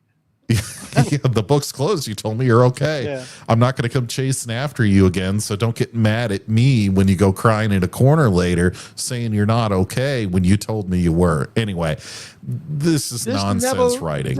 Nonsense this never writing. Reaches the level of story that we got last night in the first 4 minutes of Doomcock's show when Shawn said, yeah, my Reliant melted down. And then there were 2 funny jokes afterwards from Doomcock and Shawn. So, that was a better Star Trek story than this, and a better Star Trek Flying Dutchman. I found out that my Reliant burning and melting. I found out that the Reliant model can indeed fly if you throw it hard enough. You know what? If they don't work out, that's half the purpose. There are whole people whose lives are spent building cities for Godzilla to step on in movies. I mean, but we missed our they calling. know ahead of time, man. This thing, I had 60 hours on this fucking thing, and it. Oh God! Man. Oh, that's painful. I'm sorry, Shawn. Yeah, dude, I was inconsolable. That's how I am when I melt down a video in the middle. Because you guys saw the picture, right?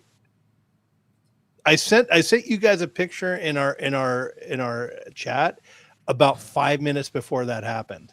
Yeah, I try That not was to look at right pictures sent in before- that chat just because too many times I've seen things I wish I never should have seen, you know. Yeah, that's a reminder. I'll kick Krimon from the group chat now after the show.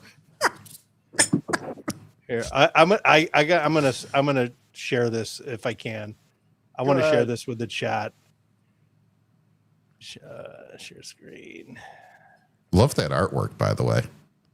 Oh, thanks. There it is, guys. This was the Reliant about 5 minutes before it fried and melted. Look how nice this shit was, man. I even had the red bridge lights. I had these things nice and airbrushed. All the lights, green and red over here. The crystal up here was perfect. Shit, it is. It's so perfect. But by the way, I have a theory. Yeah. Over in your Enterprise model, Kirk and Spock took control of the control panel of the Reliant and initiated the self-destruct. Yeah, Shawn, I mean, 309, man. This Whoever was a fucking lesson entered that. in how things work on a model starship. Oops. Were you able to salvage any of it? No, I tried to fix it. And I tried to find where because the positive and negative wires connected and it melted. And I found an area where they had fused together and I separated them. And then when I tested it, there was another part that had fused together and it just, it actually made that noise. Oh, geez. It What a sounded like drag. Rosie O'Donnell. Interesting. That was actually a Things whoopee. happen. There we go. We have expertise in that. Would that be like Ask Ted Danson. the He one- knows what it sounds like. Oh God. You know what? Like, is it a queef? Like, can you even tell when she queefs? Because honestly, I would imagine at her size, when Whoopi sits down, don't you think the inside of the back of her knee produces a farting sound? You know what I No. mean? No. Her thigh and calf pressed together minutes before her ass hits the seat. No, She's huge. well, because you got to think about it. It's like if you moved your elbow all the way together, it's not going to make a fart sound. I agree with the dead man right here. Ethan Peck, we've talked Yeah. about this. This is the theory on Ethan Peck. Because he's Gregory Peck's grandson, his parents were like, you know what? Obviously he's genetically artsy. It's like, damn, Ethan can't hit a baseball to save his life. Damn, Ethan isn't interested in going to see Schwarzenegger movies with me. Ethan's a little artsy. So it's after being the world's worst Boy Scout, Ethan kicked ass at drama camp and probably had the lead in the school play and probably went to a drama high school and probably also went to a decent college and studied drama there, where he, on his own merits, probably got to do some of the acting. He wasn't always a Nepo child, perhaps in school or something. He did at least put in the work. Spock can sing, Spock can dance, and Spock can, Ethan Peck can sing, dance, and act. He is an acting triple threat. It's just that this character effing sucks. I mean, But if here he is can't dance, and if he can't dance, then he's no friend no of friend mine. of You know what? You set it up, I can't Admiral. wait to hear out of sync how out of sync we are when that comes through to the crowd. But it sounded like it made sense here. We might have pulled off the first in sync singing, but I don't think so. You guys let us know. Here's Ethan Peck as Spock. He does do a pretty good job with the demeanor of Spock minute to minute. I'm going to be honest. If this Spock just sat there and said, yes, Captain, no, Captain, I'd be like, wow, he's Spock. You know what I mean? But unfortunately, he's like, how do you feel? And all other things. It took us 79 episodes of the TV show and fucking 3 movies in 10 minutes into the fourth to get how do you feel? Yeah. That's How do you Admiral, feel? I'll say one Baffled. thing. This is my first compliment ever for this show. I don't know where they've been for over a decade now, but I think they finally got the screens on this ship to start looking like Star Trek. Yeah, they and looked start okay. to look at things that might be in the TOS era, they didn't look bad at yeah. all. The And transporter now fill a console room. looked good. Yeah. I did Now- notice the transporter console. I was like, okay, that was kind of like what Enterprise would have done. It had the little The sliders. the slider things, but there was a screen. It wasn't overly done. It was like, hey, someone did something okay. I was like, well, And to that, I'm like, why did it take you 10 years or more to figure this out? right. The budget for graphics was like show by show, and they've just compiled them. That's my theory. Hey, did you guys This pick up right in the beginning when Kirk says he was a Boy Scout? That they completely. I wish Mark was here. There has not been Boy Scouts for 15 years at this point in history. Yeah. Yeah, but he says that. But remember, Carol Marcus in The Wrath of Khan says he's never no Boy Boy Scout. Scout. So they immediately He lies to his girlfriend.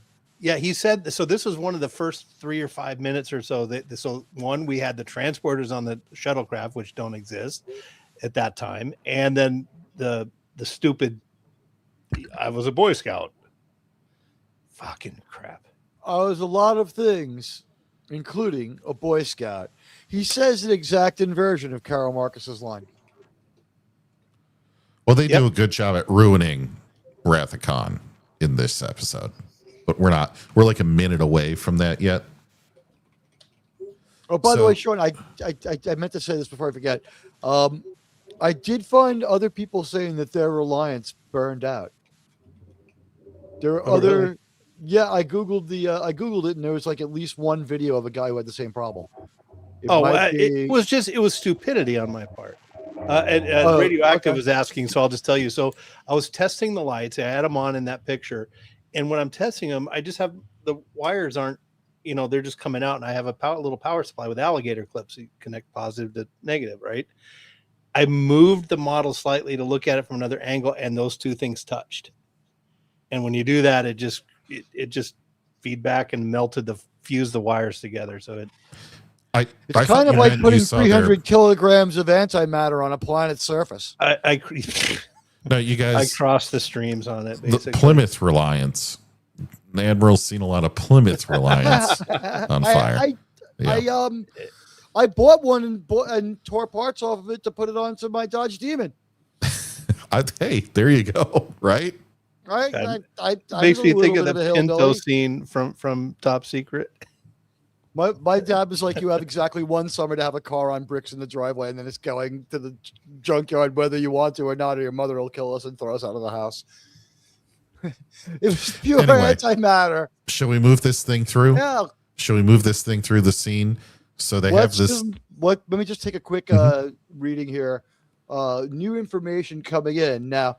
A Trek News poll is tracking results across the system, and we have looked at your votes here.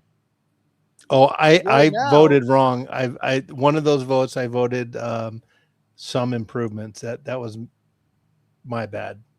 You accidentally I accidentally clicked continuing it. Yeah. Some improvement. You 18% of 17 is means one other person agrees with you, I believe. So it's not. Yeah. You know what? I was half expecting that to be a breakaway category, because if Kurtzman's got nothing to do but sit there and be like, "There's a podcast about us now. Call in there and we'll just what do they got to do?" They certainly aren't writing their. I mean, maybe they are writing their next show, but you ain't never going to see it. Next for Alex Kurtzman directing web commercials, maybe. I mean, he is a talentless motherfucker at this point. It is just no writer has ever had the amount of time he has had to fail and fail and fail. Yeah, but and no one has been there to fire him. Who's going to want a commercial about their laundry soap subverting your expectations in 15 seconds? No, oh God, he'll find a way to tell you that this laundry soap will keep you from having heteronormative children, which is danger in Alex Kurtzman's life. Oh, he'd have the husband doing all the laundry. Oh yeah, he did. Yeah. And by the way, if he has help at his house, if he has someone clean the house, it has to be a man. And they have to like, you need to find a white man to clean the house. It's like, but honey, I can only find a crackhead. She's like, you've heard me. Where's my necklace? Well, I'm going to guess the crack dealers have it, honey. That Alex Kurtzman's not that smart. He wouldn't figure. Demons probably stole it while we were asleep, honey. I know there's a monster under the bed. All right. So speaking of monsters under the bed, right? This whole scene in sickbay, they're discussing about what's wrong with the ship. And so Spock's going to stay behind in sickbay and use the computer. And then the other two are going to go up to the bridge and use the computer. Because even though the computer's linked, you have to go to different parts of the ship to ask it questions, which makes no sense. But hey, it gives them an opportunity to split people up, right? So Spock's going to stay behind, and he walks. And he's going to relive, by the way, he's going to relive Jason Isaac, Captain Lorca, Jason Isaac's character's experience from Event Horizon. He's going to go to the sick bay and see and find some stuff out and see some weird shit and then be in danger. Exactly beat for beat what happens in Event Horizon. Yes. Germ, is there a ghost ship equivalent to this? Not entirely. Ghost ship is more generalized, where Event Horizon, you focus a lot on a couple main characters. There's just not the equivalent. This one, like, was really Connie's story. Kirk and Spock were there. Yeah. There's trope number 7 in this scene.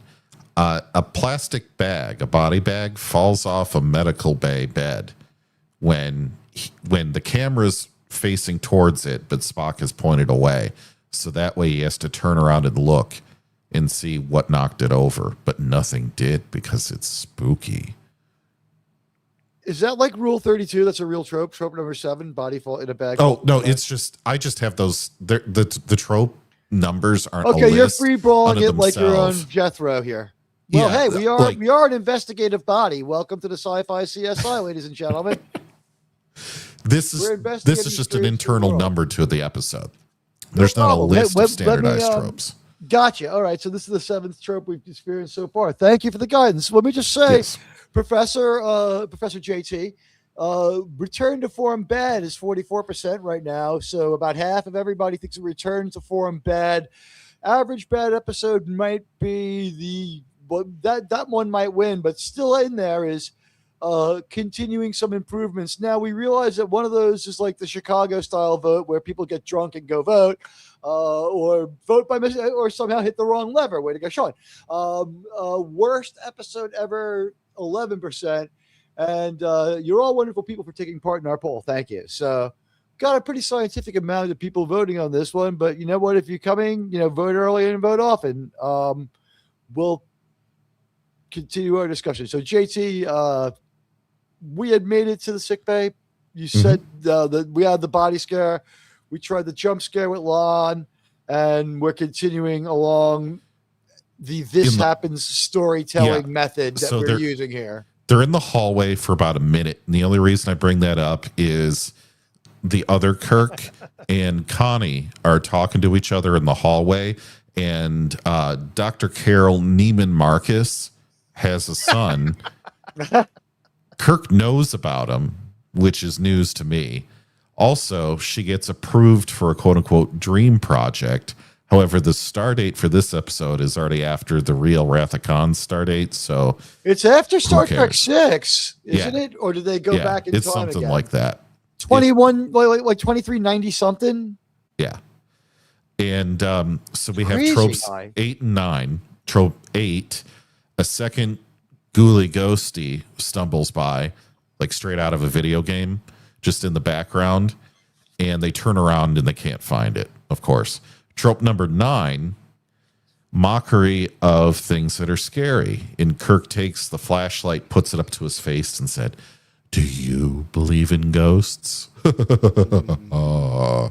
I'm like, yeah, that's kind of gay, dude. Come on. Like, the actor did his best. He tried to, he tried to play it like Mulder at that moment, was my mental note. It could have been.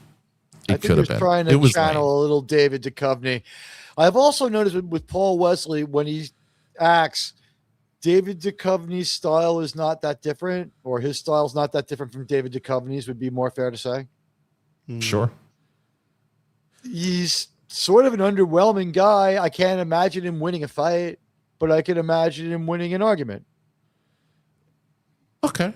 I could see that. I think it would take him a while to win that argument. You see that too, Shawn? Oh, yeah. Yeah. You see the Mulder energy? If The the thing is, X-Files was making a good read, the guy's not a bad. He doesn't give a bad performance. He just does a horrible Kirk. Like He's if you were trying just not to random be officer Shatner, number I give 7, him credit. Yeah, I mean, if he was just some random officer, I'm like, okay, all right, he's fine. We condemn the show, but like this guy, whatever, he made a business deal with the Star Trek people. If the only knock you really can put on Paul Wellesley is this, they had been making Star Trek for a pretty long time when he signed on, so he knew what he was getting into.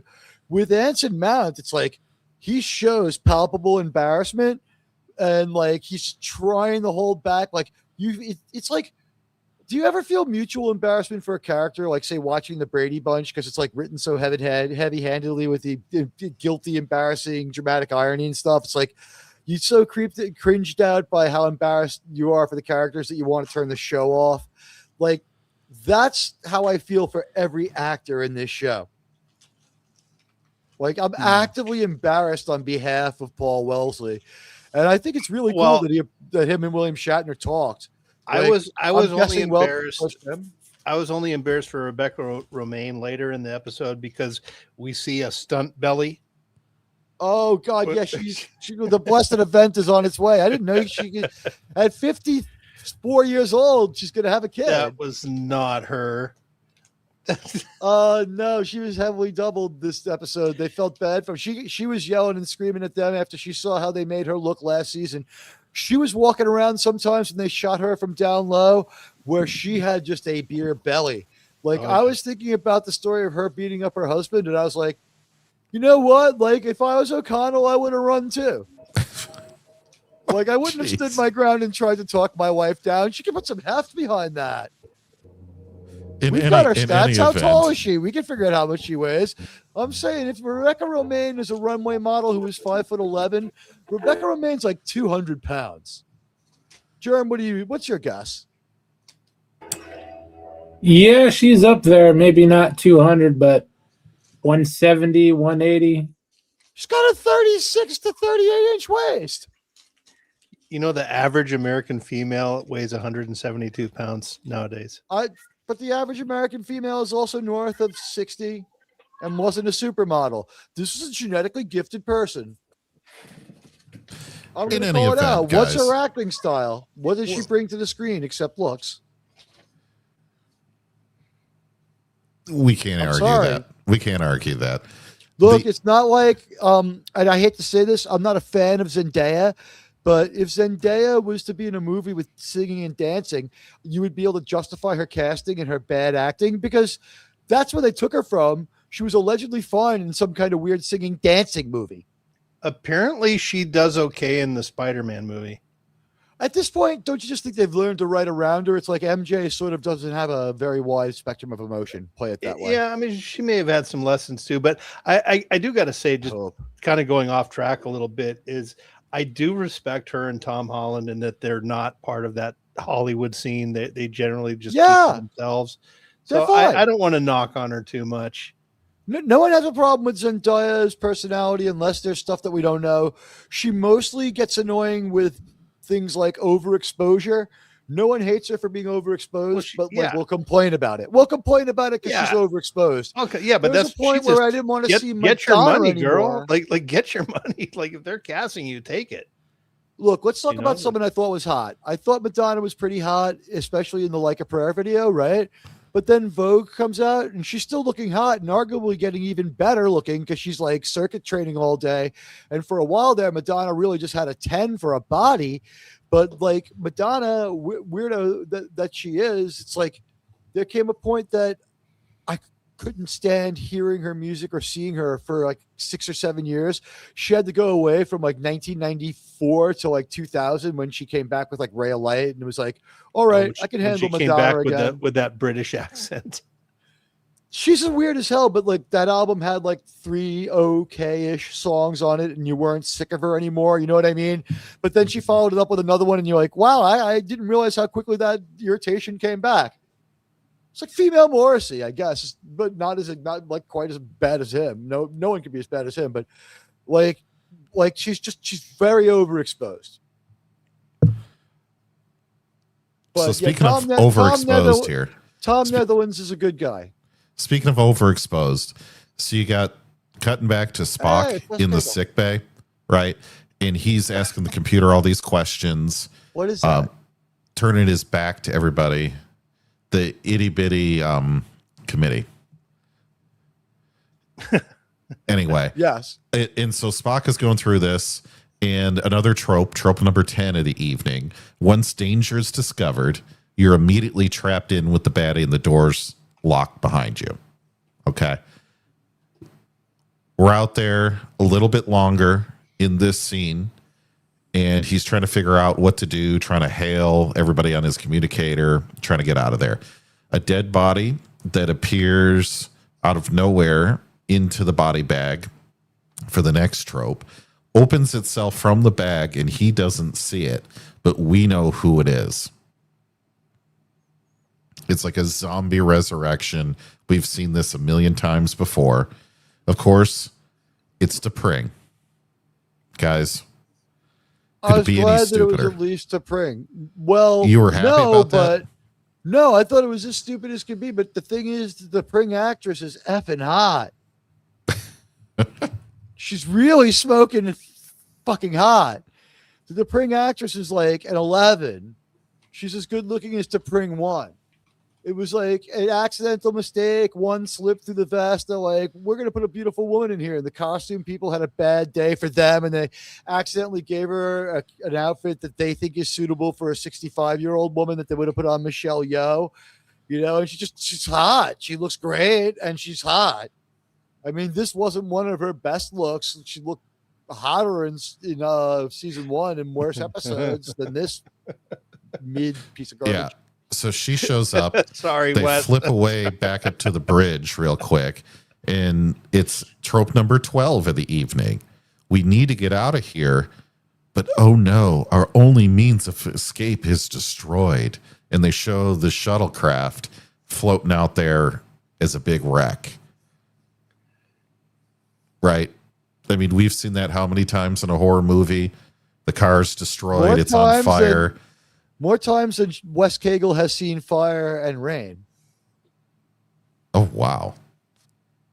You like how I seamlessly worked in a chat reference into that? And then we go back to the Vulcans, of course. And she talks about having a nightmare. Hot T'Pring. Guys, if I leave the slideshow on while I'm advancing it through real-time motion, notices not channel. I think full responsibility. We don't want to double the amount of people that have watched the episode. We have a nice amount of people watching now, and we're like trying to pace our way through the episode. Yeah. We've gotten through the dense part of the explanation, which is this is a mashup of Event Horizon, and we did a collection of the scenes they stole one for one. We'll hit them as we go through the episode, but we're moving through it a little faster now. Yeah. Well, because from now on, it's basically just the same shit for 30 minutes. Well, yeah. The escape, different versions of I've got a bad feeling about this and how do we get out of here. The escape plan that you can't do because the ship got destroyed, that's from Event Horizon. This is one thing they missed. You know what they really missed was that they didn't make it the Amityville Horror or The Shining in space. It was like Poltergeist in space. The ship itself wasn't part of it. You stole so much other shit. How about like do something to the mainframe? Like the last person alive made the ship's computer into like a schizophrenic madman along the lines of the M5. Mm-hmm. Like that would have been great. Like you could, like how hard would it be to have a stagehand push a door open and close? Like it does like trap Spock, but I think that's because they fuck something up. Oh, sir. Crimlon. Sir. My stars and garters. My goodness. I can't even read that out loud. I would rather snort Ajax off Rosie O'Donnell's craters while pleasuring myself with sandpaper to Star Trek musicals than watch this television show. Grimlon, your wisdom guides our review. Let's just say you're 130% correct. And hey, Peter Venkman fans, it's good to see you. You always are so kind to the show, and I want to thank you guys. Great Twitter follow and check out Peter Venkman Fansite. So somehow when they go back to the Vulcans with T'Pring and Spock, and she's trying to trick him, she says she has nightmares. And I didn't think Vulcans had uncontrollable nightmares, but she says she does. She also admits to having a full-on panic attack. How do Vulcans have panic attack, guys? Well, here's the thing that I will say as an excuse. The AI caught this attempt at emotion, and the computer wrote very well for a Vulcan. She had, honestly, what she described as a very Vulcan panic attack. It consisted of her silently sitting there and centering herself by concentrating on poetry while a dangerous animal decided to move off. She took no proactive action and may have died, but she did pull off something that reasonably sounded Vulcan. They wrapped it in a dog shit situation that still killed what they did. But the idea that a Vulcan would be like, concentrating on some kind of grandmaster painting or poetry to try to concentrate and center themselves and do nothing else and show no other outward signs and maybe only tell the very closest person to them, a potential mate or spouse, is on brand. It was wrapped in the dog shit stupidity. It was like telling your son about the birds and the bees by taking him to the monkey exhibit at the zoo. Yeah. Dad, these monkeys are killing each other. No, son, there's something I need to explain. You guys are right, though, on this. The next 15 minutes is just them isolating out one character at a time and the antagonist effing with them one at a time. So you get another one where Connie's watching a TV show or something on some pad, and then the baddie pops out right behind you, unaware, to try to scare you with a jump scare. Trope number 14 is really just this. You go from one person to another, to another, to another. They get messed with individually. And then you get some kind of baby crying, or in this case with Kirk, you have that wind-up toy. And so you hear like the steps from the wind-up toy, and that's supposed to allure somebody in and just get them interested. So that way you can scare the shit out of them. And it's like, guys, I've seen this in every horror movie ever with a bad guy like this. It's not scary. Like, I know what you're doing. It's Rose Harper. She was the chief library officer, it seems to say. I can almost read the font. I thought she was also chief of security. I can't really make it out. Maybe you're right. Oh, yeah. There you go. Security expert. Yeah, she was Connie's counterpart on this ship is what I thought it was. I could be wrong, but... Well, if you're running Starfleet, you really want a woman in charge of security everywhere you go. Like, every ship has a Tasha Yar. It's amazing how many Tasha Yars there are out there. Just turns out that it's better. Only Captain Picard was regressive enough to have a male security officer. But you know what? That guy did move up through the merit and the noble sacrifice of the brave women. Although Tasha Yar, one of the good ones. Now, one thing of note in this 20 minutes of slop, at 26:45, Admiral, Spock smiles at T'Pring. Straight up smiles at her. Yeah, I must be going a little bit faster on this, but no, you're doing another 15 seconds. Well, Sarek said, you get pause. Sarek said, so human. 26:45. Yeah.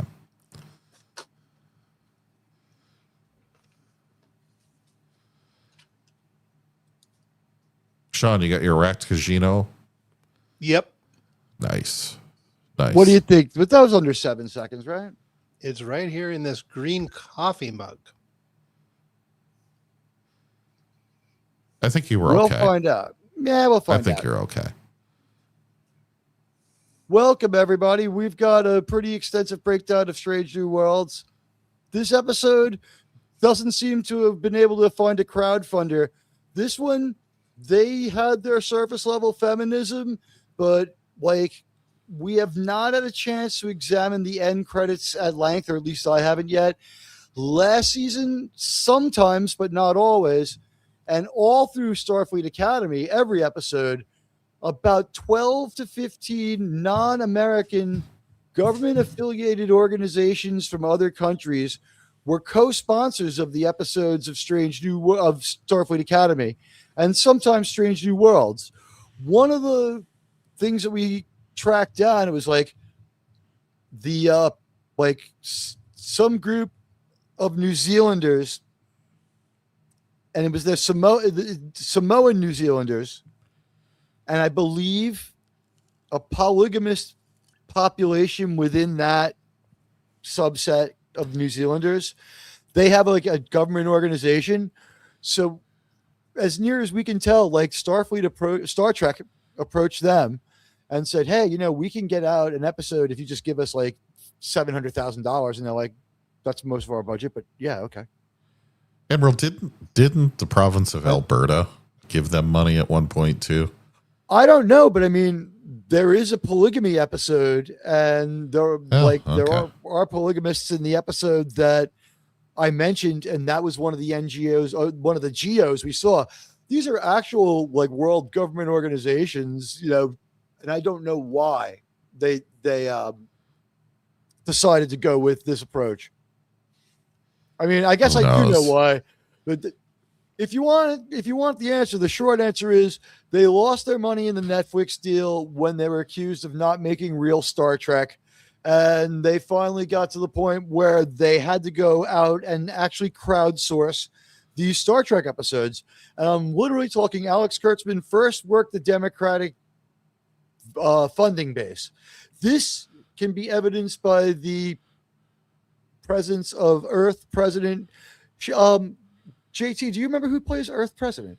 It was the woman from Georgia who was an election denier who lost her election and insisted that she won. Stacey Abrams. No, she said she lost, but she said the election was unfair. She said the election was unfair. No, well, that may be what she said after people told her to change her ways. Okay, I only saw one interview with her. What she said was she admitted she lost. She was upfront about that one. But she said that the system of voting there, like she stood in opposition of the system there being able to produce a fair outcome. However, I would point out that the winner of that election is the guy who stood up to Trump and stood on ceremony on the state's voting rolls. So is it Georgia? It's Georgia. Yeah. Georgia, at least internally, feels they lead the nation in election security, right? Oh, I thought that was Florida. Georgia was the one state that had the conversation and the phone call of note. Well, you know who didn't get a vote, Admiral? You know who didn't get a vote? Star Trek fans? Spock in this scene. 26:45, you might see the smile in here. I just missed it. I'm not going to. It's fine. You don't need to go back. I mean, real Spock never smiles like that. They are getting affected by something and starting to trip out, which is also sort of Star Trek. Like the AI reminded them, like Star Trek characters are often affected by things that make them high without them doing anything to get high. It's like, wow, we don't have to actually show our characters like shooting heroin to have, because these guys would do it. And Shawn, you're going to love this one. 2717 to Pring says she didn't love, it was her fault they got split up because she didn't love Spock the way he deserved to be loved. And I'm like, well, she is a stone cold bitch, and they're Vulcans. At least something was her fault, though. because Kirk admitted it was his fault about him and Carol. It was my Kirk fault. is a He bad goes, "It was my father fault." and a generational bad father.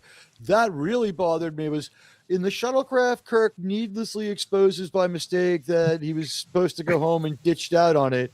He could just like throw the gear back in the bag, but he like takes a moment out to say that he meant to go see his son David, who's old enough to know that he has a father and want to have him in his life. But he always wanted to go meet the Admiral who was chairing this conference because he loved his theories, showing Kirk to be like career driven. And the thing is, like, I don't know what, like, let's have this conversation quick right now. I don't know that Captain Kirk wants to be a father. I don't know that Captain Kirk. No, he did what Carol told him. He said, "I did what you wanted. I stayed away." I think this show is going to paint him as being totally clueless when he gets kicked out. Carol Marcus is going to come to him and be like, "We're not having a conversation. You're not going to be around." Mm-hmm. I foresee that for this Kirk. Yeah. He's going to go turn career-minded in a really grim way. He's going to be so broken when he goes to be captain. Because of so many personal failures. But you know, the thing about it is the economics of the future are somewhat different. So he doesn't have 58% of his captain's salary garnished. Thank God there is no economy. But you know what? Like, he could maybe hold out for a couple of years and force a space paternity test, because this episode proves to us that he does not show a fatherly interest in the child whatsoever. He could care less. Like Captain Kirk could force a space paternity test because he has absolutely no fatherly emotions towards this kid whatsoever. David is going to grow up like the world's best solitaire player, and he's going to be awesome at playing like Doom and shit on solo mode. Spock gets pokey poked here, or no, wait, he gets stunned. He gets stunned by his phaser. And then we move to Connie. So then Connie gets picked on next. And we have two more tropes here. Trope number 15. You constantly put the ghoulie character behind the main character, say one creepy sentence, then the character whips around to try to see it, and then the ghost goes to the other side, says another creepy sentence, and you just keep whipping around to try to get these jumpy, not quite jump scares, but just disoriented things to try to frighten you and frighten the character. And then the trope 16, the "you're one of us" trope, where the lights go up and you're surrounded by like 30 ghosts on all sides. So you're trapped by the apparitions. Here we are at the edge of 15, cusping on 16, which happens, I think, in the hallway with Connie, right? I don't think does Spock see like a bunch of ghosts too? No, I'm talking about Connie right after this. Right after this. Yeah, so what you were just describing is happening. The whipping around has happened. He has turned away from her, and she's in front of him. Admiral Teag, incoming super chat. Oh gosh, Wes Cagle. He has been a member of our channel for 31 glorious months, where he has advanced with me from victory to victory, where we have been granted not just fair but foul weather for battle, but we have taken the enemy by the belly and we have punched them in the nose. You know what, Wes Cagle? It's great to serve with you, and says Kirk planted more seeds than the progenitors. That's right. He left hundreds of millions of them in Flynn the Immortal's robot before he told them, like, Kirk, I am Brahms, and you had sex with an android. Don't worry, Brahms. It's not the first time. Shawn, wow. Hey, sir. Whoa. Thank you. $5 Greenlandian greenback Shawn Carter says Kirk planted more seeds than Wes Cagle in a YMCA sleepover. JT Kirk, sir. Division 12 will listen, folks. We don't say this lightheartedly, but like, people who are going to survive on this one will laugh at this. Look, if you're like a person who's been addicted and you're in recovery, like, we applaud your choice. Like, we won't tell you what to do. And if you go back, you decide that you need to go back to drinking, like, you're still our buddy too. But like this show, JT has pointed out, if they could, if alcohol advertising was more socially acceptable, like the fact that they've abandoned the NFL, they could back this show because it is so dumb. This show is such a case for alcohol or a case of beer. This made me want to drink hard liquor. Yeah, of course. So okay. We don't steal the scene from TNG where Bev sees all the people in the coroner part of the sick bay like rise at once when she's not getting REM sleep. We grandfather that scene over to like moments later where Connie's in the hallway and things just look weird. She has time to take out her flashlight, and I think it's just great that Connie has a flashlight. And for once, like I ask you guys, are these extras scanned or are these actual extras or is this the crew? They're backlit as shit. I think they're scanned people from other productions. Yeah, it could be the crew. It might be the crew make-uped up, but I'm not convinced they're there. It could just be an AI image think too. That's an easy AI image to make. I think they scanned their actors from other episodes. Possible. I think it scans of other actors from other older episodes that they probably weren't supposed to use. I wouldn't be surprised if some scanning litigation showed up around this episode or this scene quietly disappeared. Because remember, we're going to memory hold this. You're going to have to buy this in the very narrow window that Alex Kurtzman has to sell it. There is a high chance that there will never be physical copies of this. That might be. Alex Kurtzman better be ready to pull the trigger on this physical copies because the Ellisons are never going to say go on this. They dropped there is no coincidence that the Axanar movie is out there right now and they dropped their objection to it this week. There is no coincidence that happened. This is two different times that we've seen the Star Trek people over at Paramount allow other Star Trek projects a lot of oxygen while there's a Kurtzman drop going on. Paramount has tried to poison 3 of 3 Kurtzman drops in a row. They allowed a lot of oxygen, and we're grateful to it, and we want this for Star Trek United for the last batch drop of SNW. I don't want to call it a season because there's no seasonness to it. Do we want to talk about Axanar today, or do you want to do that Saturday? We can keep it. We can do it Saturday. It's more of a TOS thing, but we will. Okay. And I want time to watch it. So, I'm sorry, I lost my train of thought there. It's off YouTube now, though. You're gonna have to go to their website. You know what? They have a chance to monetize it and go somewhere with it. That's what I meant to say. Axanar, like Star Trek United, has been given a lot of oxygen. It's been given a lot of oxygen this month by Paramount. Maybe Alex Kurtzman bought suit against Axanar, but I would be willing to believe that Paramount is enabling it. Paramount has enabled anti-NuTrek things the last 3 drops. The first SNW drop I detailed. For Starfleet Academy, Alex Kurtzman no longer has his hands on Paramount's PR. Putting those 2 episodes on Paramount Plus with comments on and likes on was done to add to the cause of getting rid of Alex Kurtzman by Paramount itself. They called down the PR and said, leave that open. There's no way Alex Kurtzman did that on his own. There's no way, if Alex Kurtzman did that on his own, then I apologize for insulting the intellectually challenged. If he thought that was going to get him control their publicity arm, I believe that was done by Paramount to poison this drop. To poison the last drop, and this drop they dropped their objection to Axanar.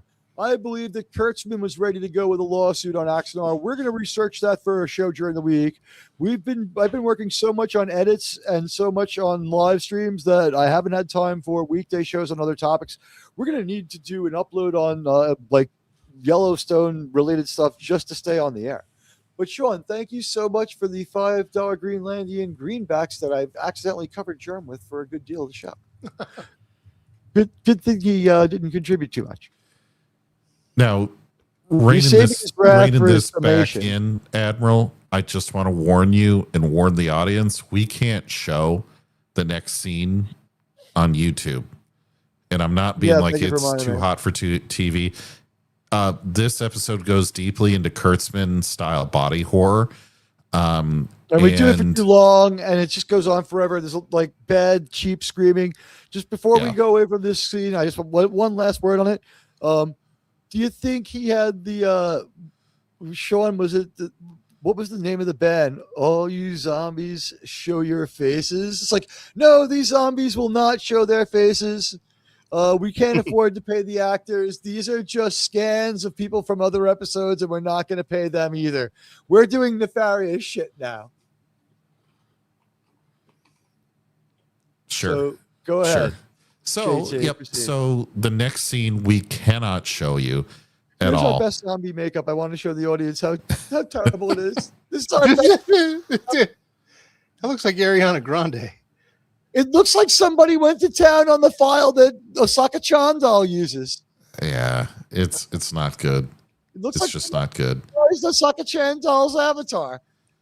Looks like a cute actress. Don't get me wrong. She looks cute, but they nerfed the looks of every actress in this. Yeah. Captain Patel was a good-looking woman, but they always made her like they have something in her contract. You'll always be lit from above, and you're not allowed to sleep the night before a shoot. You have to show up. You're not allowed to comb your hair, and you have to show up looking like shit. And then they're like, she turns into a fucking statue. Wes Cagle says the Hooters did that song. The Hooters, okay. Yeah. The Hooters, I believe, if you look and you research this, the Hooters possibly also one of them wrote "What If God Was One of Us." I didn't know that. Okay. Eric Barzagian? I don't know. I'm having 80s flashback stuff. It's all that LDS I took in college. So speaking of being off your mental faculties here, Spock wakes up from the phaser stun, and T'Pring has him strapped down on a medical bed and says, now we're going to do Operation style horror on you, which I believe they did that kind of crap in Event Horizon. And she takes a scalpel of sorts and decides she's going to cut Spock's right ear, the top of his right ear, so he doesn't look like a Vulcan anymore. That's about as clean as you can make it look. Is this image right here? The AI did a great job of bringing these people back on point. What it said to them is like, Spock is sensitive about being half human. He should only have a sample of why he is half human. For instance, the removal of the point of one ear. Like that was probably in a list of bullet pointed suggestions of things that body horror for Spock. Yeah. He's half human. Give him one ear trimmed. Because I don't think she does both. She only does the right ear in this scene. But we take a chance to show plenty of green blood, if I remember right. Yes, we do. So you can't show it. No, we can. The blood's green, but I mean, if you get after minute 31, you probably will be okay. We then go to Kirk, and he thinks he hears somebody trip. He starts to trip out, and he sees an away party beam in that includes his brother George Sam. His name is one, but he calls him the other. But this show calls him George. On this show, he's George. Just before this, call him Sam. He rips up the comm panel because he thinks he hears his friend in the comm panel, like in the computer. He thinks he hears his friend. Tries to get him out. Here's the deal, folks. At this point, it's been obvious for a while, but we'll just say it in so many words because the show said it 60 times in case you didn't notice. There's something wrong with the ship along the lines of the Event Horizon or a poltergeist-like presence, causing all of them to go a little crazy. And it's a cross between Amityville Horror and a little bit of The Shining in space. But the ship is not so involved. There's maybe possibly a poltergeist manipulated the ship, but the ship itself doesn't seem to be alive.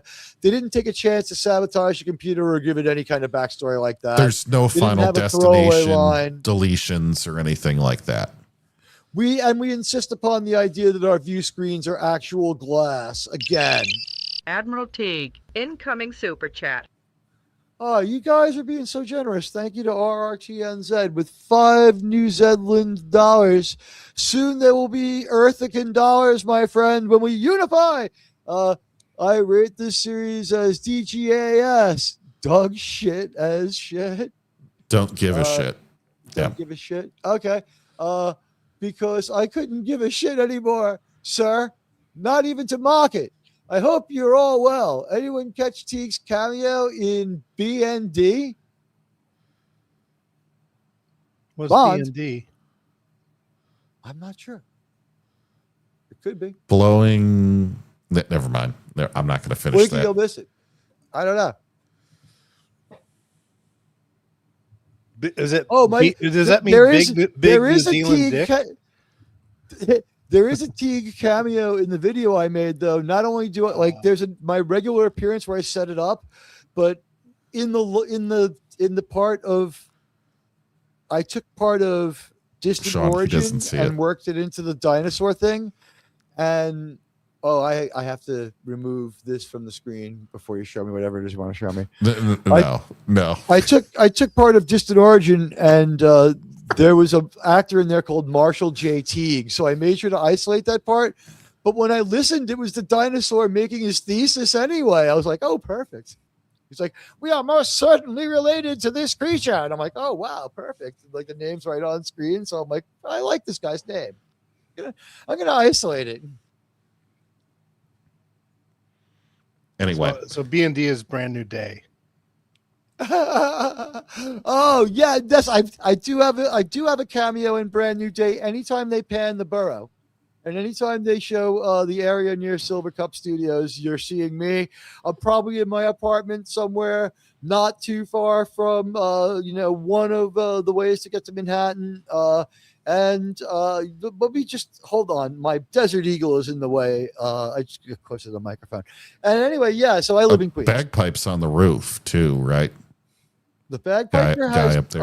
I have heard the bagpiper in the cemetery early in the morning when they open up the cemetery. I've heard the distant wail of the bag. It's like a 2 square mile open area that you can go from 9 to 5. It's the only place you can practice. Oh, I guess. The lone bagpiper of the Queen Cemetery. It's just more interesting a ghost story than this episode. He has probably seen smarter and cooler ghosts than this Captain Pike, who is dumber than real Captain Pike. We don't know this yet, woo, because we're not smart enough, and the episode hasn't said it out loud. But it's not really them. Whoa, it's poltergeists. I sort of remembered this and then forgot it. This episode is so this episode tries so hard to just pile its way out of your mind as fast as it can. Pike looks like a badass with the hair in that leather jacket. Looks like he's going to start singing Grease Lightning or something like that. Yeah, he's just missing a Harley. Yeah. It's weird. It really is. We kind of fake believe that he's getting rescued, but there's still like a half hour of the show. So these guys can't be real. They're poltergeists because you can see how much time is left. Then you go back to Connie, and we have another trope where you're trying to get to somewhere and you take the elevator, but the elevator keeps opening to the wrong floor. No matter what you do to try to get to a different floor, it just keeps opening on the wrong floor. And something creepy is there when the doors keep opening, right? So that's trope 19. And the doors to the turbo lift keep opening up to deck 17. And it's so spooky, guys, because the lights keep flickering on and off. And they put a bunch of that plastic, I don't know what you want to call it, tarp down when you're trying to paint. And you buy a bunch of those big plastic sheets. That was the only kind of debris or any kind of disorderly stuff we could afford was some shredded plastic sheeting here and there.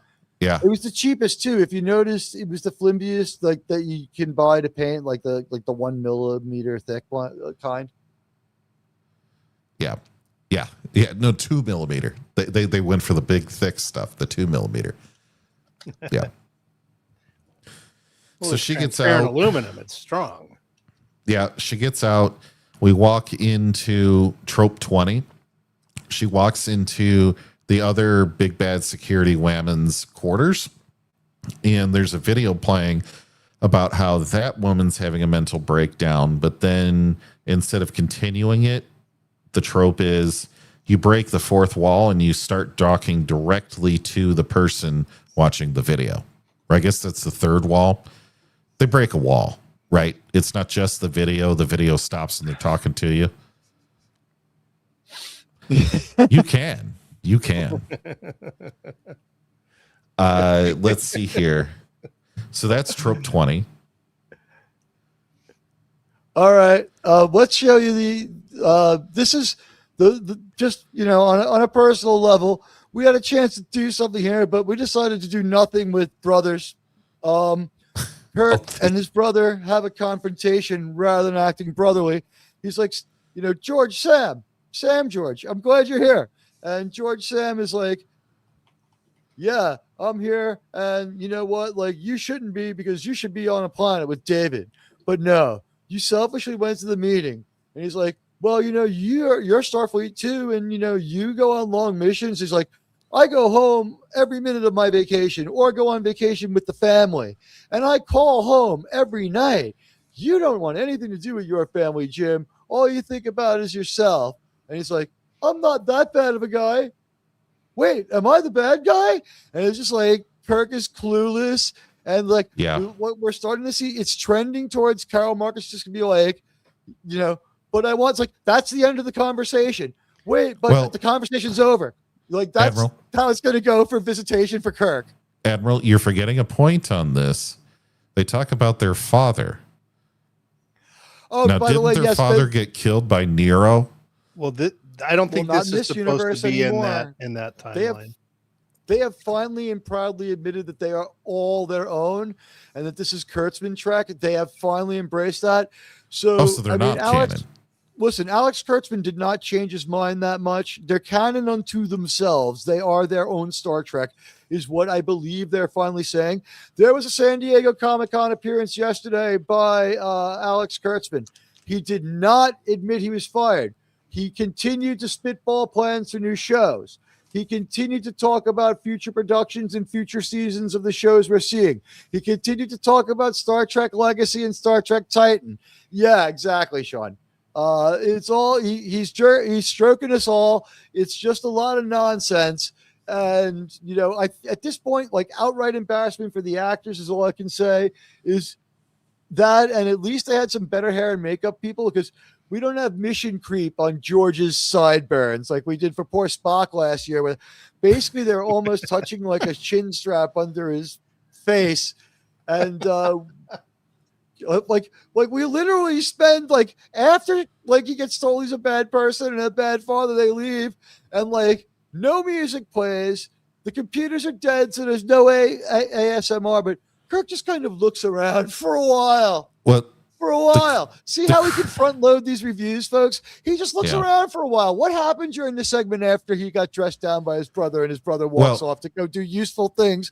Kirk stays here and has this is like when your most insecure girlfriend you ever had went to the bathroom and had a breakdown kind of stuff. He has the creepiest saying ever. He says to his kids, "Good night, I love you, and I'll see you in your dreams." That's weird. Yeah, what? And I'm what like, that's Roy kind of Orbison album creepy. was I bet they're going to use this. I was like, that's so creepy. They're going to use that again. And as soon as he's done saying that, the other Kirk walks off, and this Kirk is left. And what happens? Trope number 20. The dad hears the voice of his kids and walks to them, even though he knows it's an obvious trap and everybody on the ship is hallucinating. But he's going to go run to them, even though he knows the kids are like 3 sectors away. Production note, I'm going to throw this one over to Germ. Germ, did you know, what was your feeling on this particular panel and the way they did the turbo lift? Did you notice the segmentation and it's just like 4 slats above each other, the translucent part? Did you see the cuts?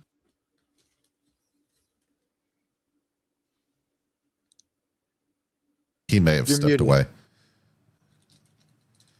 germ may have stepped away, or okay. Admiral. I didn't notice that, but now that you show it, I'm like, oh, look at For our those pieces of fiberglass overlapping each other. Fiberglass. I thought that was drywall that Here's they what didn't tape happened over. when with I was those No, lines. that blue glowy stuff in the middle. It's amazing what you notice when you spend a moment looking. Like this show, here's the thing: we're once again on another weird ship. The only reason these things look as good as they do is because we're pausing. If I were to show you much motion, a lot of this seems to be filmed in an unsteady cam manner with like a handheld cam, just moving it around. That seems to be what's going on. And for one thing, it doesn't work for the episode, but it does help to hide a lot of the flaws in the props. You would think that with their budget, they could do better than they did in the 1960s with an even smaller budget, even in today's buying power money. An even small, but this turbo lift sucks. It Not sucks. when not you're round. paying 20 producers. It's not even round. It's not even round. It's angled. It's triangular or octagonal. We can't tell. Which, Yeah. real quick, but have we talked yet about the fact that there's a Constitution class ship called the Griffin?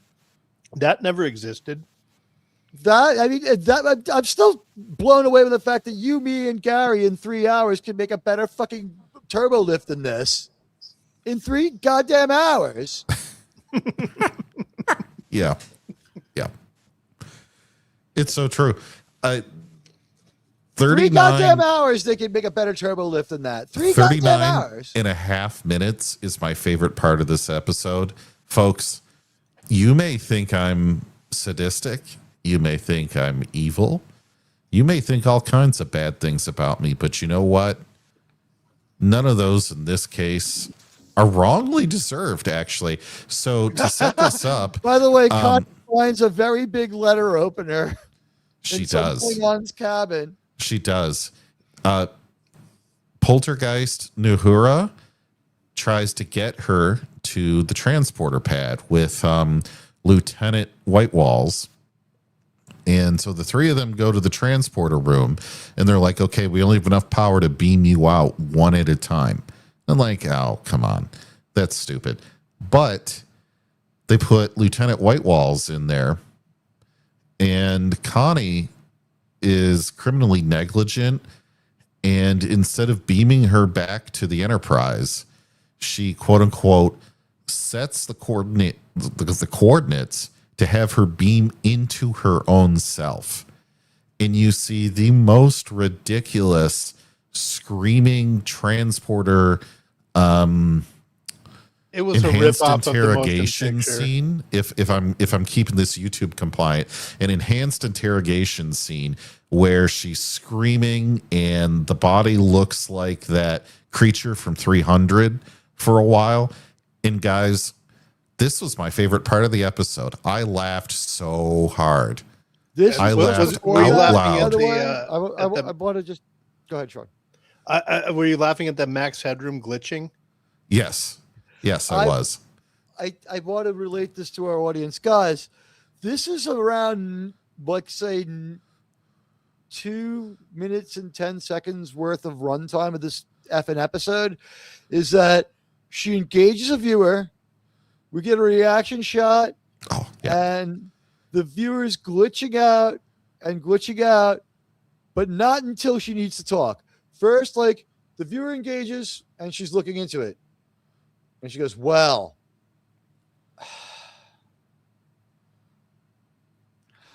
and then when she starts to speak, it immediately starts glitching out. They're doing, so if you didn't have that on your trope list, we were talking about how running and being out of breath to buy time is one thing they do to bloat the runtime so that you only have to say the line a little bit.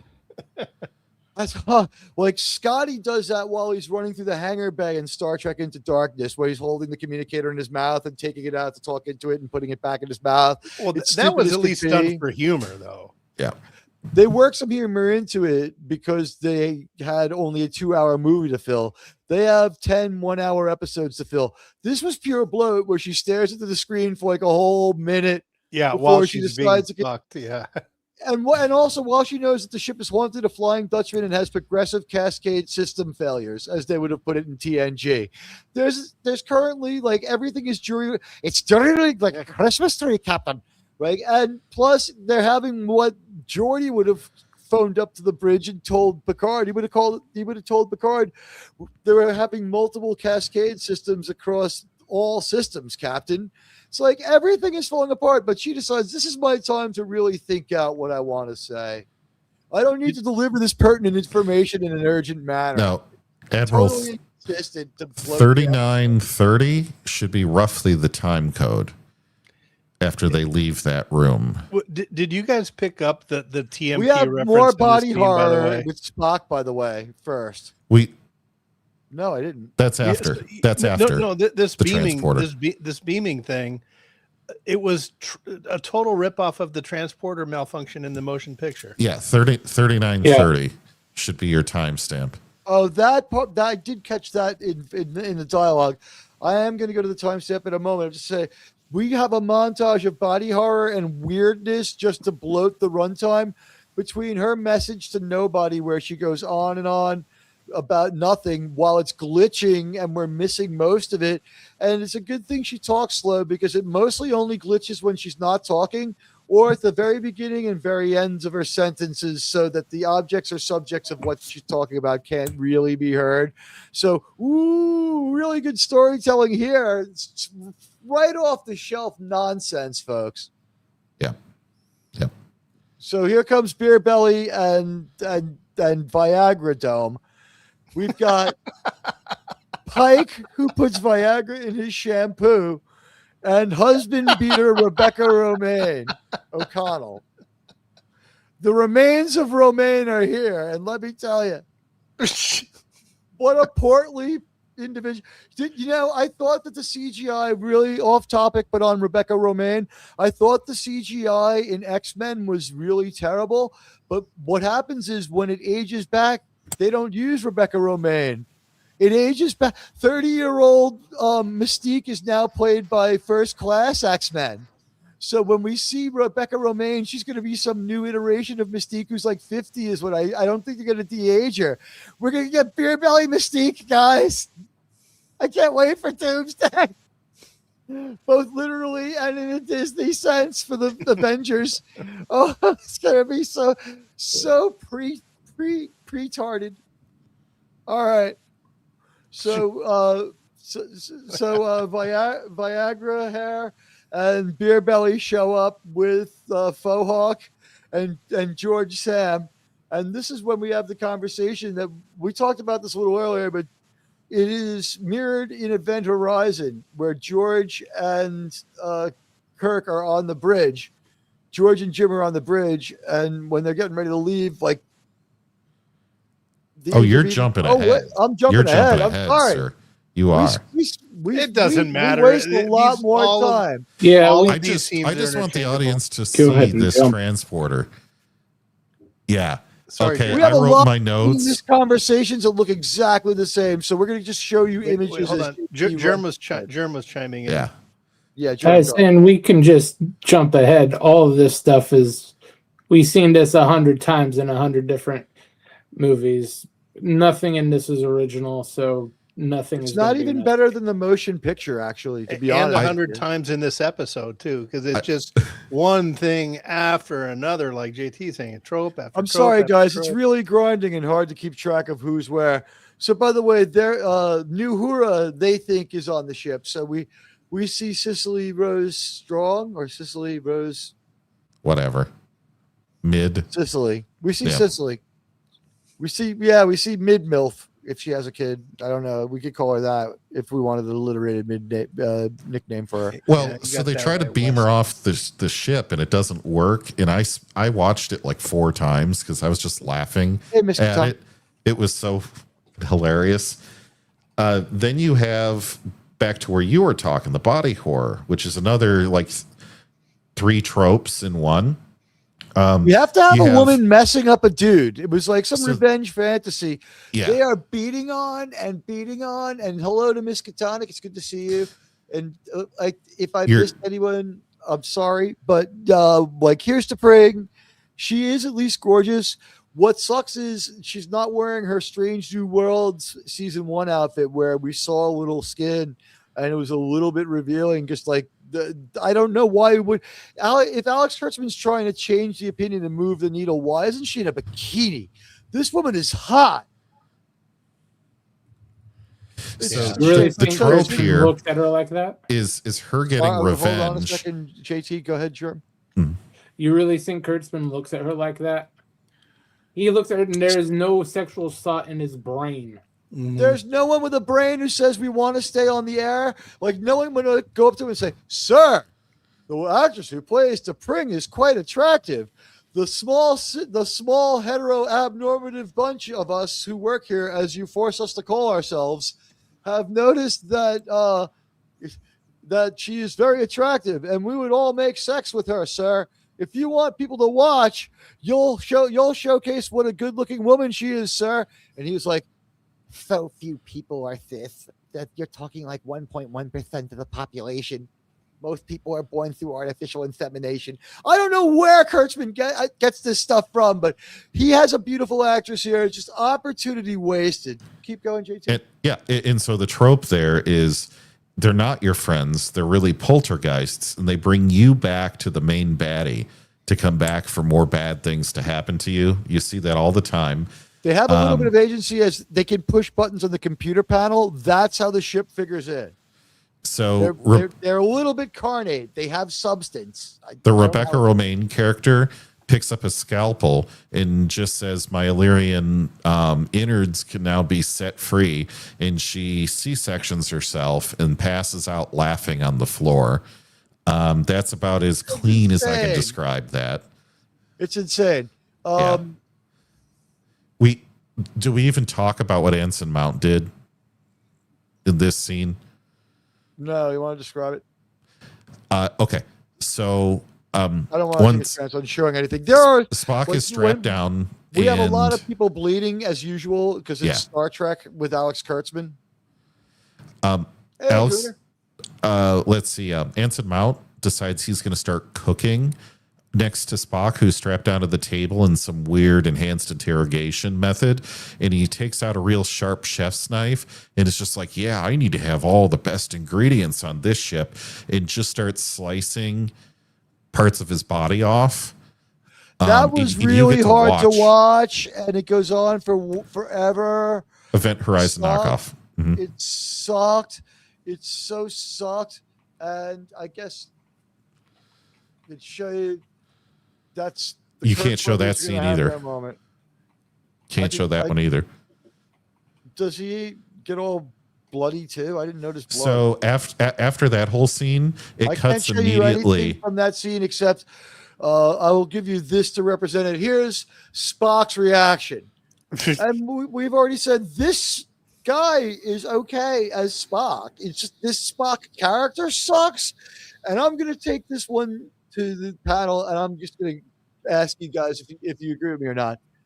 I honestly, this is so fucking weird and horrible and Kurtzman-esque. Anson Mount splays out his hand. He splays out his hand, and he takes out like a cooking knife, and he just starts rolling the knife up his hand, segmenting off the fingers at the knife. He makes like 4 slices across his fingers and removes all the fingers of one hand.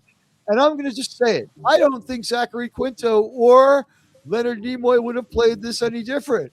I think they all would have had the same expression. There's no way to react. It is bad shit. It is. I think even the what do you guys say? I think it's so crazy. At this point, I'm like, this isn't Star Trek.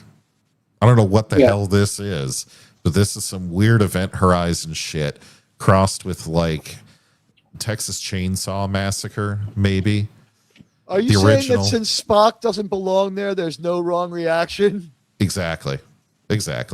Shawn? And you notice how lazily that Anson Mount is chopping at that fake hand. He doesn't care. There's no real passion into acting. Mm-hmm. He's supposed to be really revved up and say, "Oh, I want all the best ingredients," and he's just it's the Anson Mount we see in the interview where he's like, I like puppies and ice cream. Like, who's that Anson man? Except he's cutting his He is hand just off. phoning this in the whole time. Here's the thing on this particular scene, he might have an out. Like, there's definitely times where you can criticize him more heavily, but remember, they're like, we only have enough fake hands for one take. You have to get it exactly right. You have to hit it here, here, here, and here, or it won't work right. We didn't craft it very well, and your focus here is on cutting this hand right the first time because we're going with this take no matter what. So poor Anson Mount is forced to be a carpenter, and when you're forced to be a hammer, everything looks like a nail. So he's just like, I'm cutting off my fingernails. I'm doing like so. We see this series of radical amputations done by like Pike goes from revved up to like he's like deadpan all of a sudden for that moment, right? Like and then he just falls over. It down. Cutscene. Yeah, it's all crazy. And this Spock is like react like I don't know, Germ, what do you think? I think the entire cast is defeated at this point, and they just don't care. Yeah. You know what? They may realize this is going to be memory hold. Being around Kurtzman might be that impossible. Could you imagine having to listen to him? All right, so we have a montage of different body horrors. Yeah. Next scene, folks. The Admiral can't show that one either. That's part of the video montage we'll show again before we get done here. But when the Kirk brothers have a talk on the bridge, there's radical depressurization or radical loss of gravity. Jim holds on to something. George Sam falls backwards into the view screen, which is also a glass window in this iteration of Star Trek. It's now been established as universal. It is also a window. That starts to spider and crack, and they have the same conversation from Event Horizon about not wanting to lose your life. But salted in there is, you're a bad father. I'm not. Like, tell my kids that I'll be thinking of them as I merge with that big, cosmic deity in the sky, or whatever it is he says about his family in his meaningless babble before he dies. So there's two tropes in there. I won't keep going through them all, but what really makes this scene just nasty, folks, is other Kirk, who was talking about what he says to his kids. That crack in the view screen in the window is where all of the explosive decompression is supposed to go, and his ass gets stuck in that hole. And while his insides are being blown out his ass, and you can see this the entire time, he says, tell my kids I love them. Good night. God. I'll see them in their dreams. It as already called out as a creepy ass line. We already knew they were going to use it. I'm like, oh, this is the moment he's going to use that creepy line. Sure enough, he did. As his intestines are just getting exploded out his ass, then his whole body gets, then the whole screen clears out, and he's floating out in space. And he pops like a ketchup packet. But his blood is still liquid in space. Did you guys notice that? It didn't freeze. Everyone knows it's incredibly warm in space. A lot of the Enterprise's energy goes to cooling off the ship. I mean, God. There's your Event Horizon gore. Yeah. You know what? With Sam Kirk's son, I'm assuming he was a teenager. He'd be like, Dad, get out. I don't want you in my dreams. I'm meeting Lacey Mayfield in there. Get out of here, man. Like my dad, like if my dad showed up in my dreams and I was about to make a mess of my bed sheets, get the fuck out of there. Dad, sometimes I think very, very improperly in my dreams. By the way, I don't know who Lacey Mayfield is. It's a made up name. Maybe she looks like Lacey Sherbet from just Party ladies of Five, from World War who's really II. Hot these days. Yeah, ladies from World War II. It's safe. Lacey Sherbet is at least 40. Betty Grable. I should have picked Angela Charette. That fucking bitch ditched me at the prom. So, guys, this is not something I could ever watch with my son. I could watch almost every episode of TOS or TNG to a certain extent, right? With an elementary school kid, you could probably do it. This show, you could. I mean, You can't put it on anywhere lower than a streaming channel because you couldn't show this on TV. There'd be no way you could put that on broadcast television. But anyway, we now go back to Connie. Okay. And the Satan figure from Event Horizon has finally started getting into her head. And she uses another trope. You can be true to yourself. And then Connie just believes her, has mental collapse and just believes her. And I believe I heard her say, Liberate me. But then I played it back and it wasn't. She said, Liberate te tu me ex infernus. Yeah. And of course, we have already pointed out that Captain Lorca from Star Trek Discovery shows up in this one. Guys, you know what? JT hasn't seen this. We'll give you the video rewind one more time because we cleaned it up and made it compliant.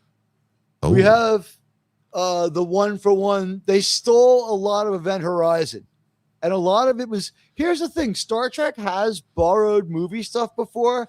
And one of the things that I found funniest is a recurring hit piece on Star Trek will be top 10 episodes put out by Strange New Worlds. And they'll always make a TOS episode number 1.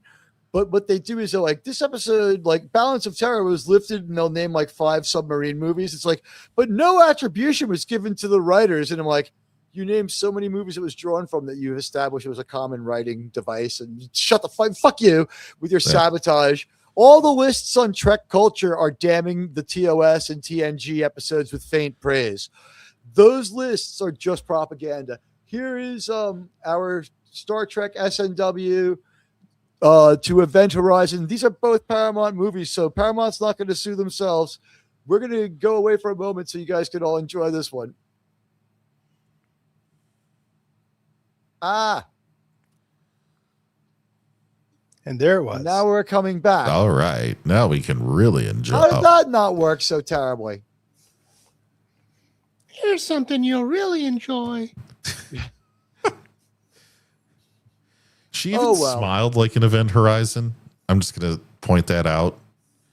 She had that real sick smile. And she says, when she stabs Kirk, you know, she says, I can hear everything now, which is a rip-off of I can see everything now. I've got it. Well, now, they guys. knew what they were ripping off. Yeah. Oh, yeah. Yeah. Here's the 1-for-1s. This one runs just about a minute.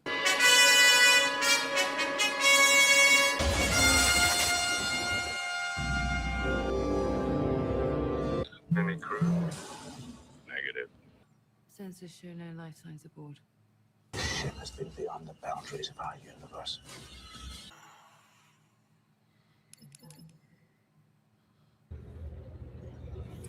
Looks like a meat grinder to me. We're here to help.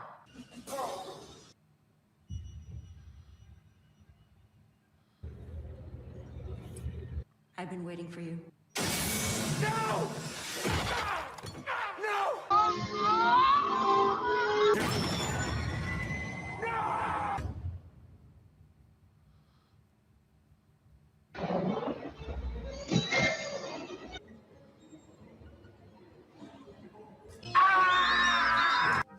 This is a personal massager.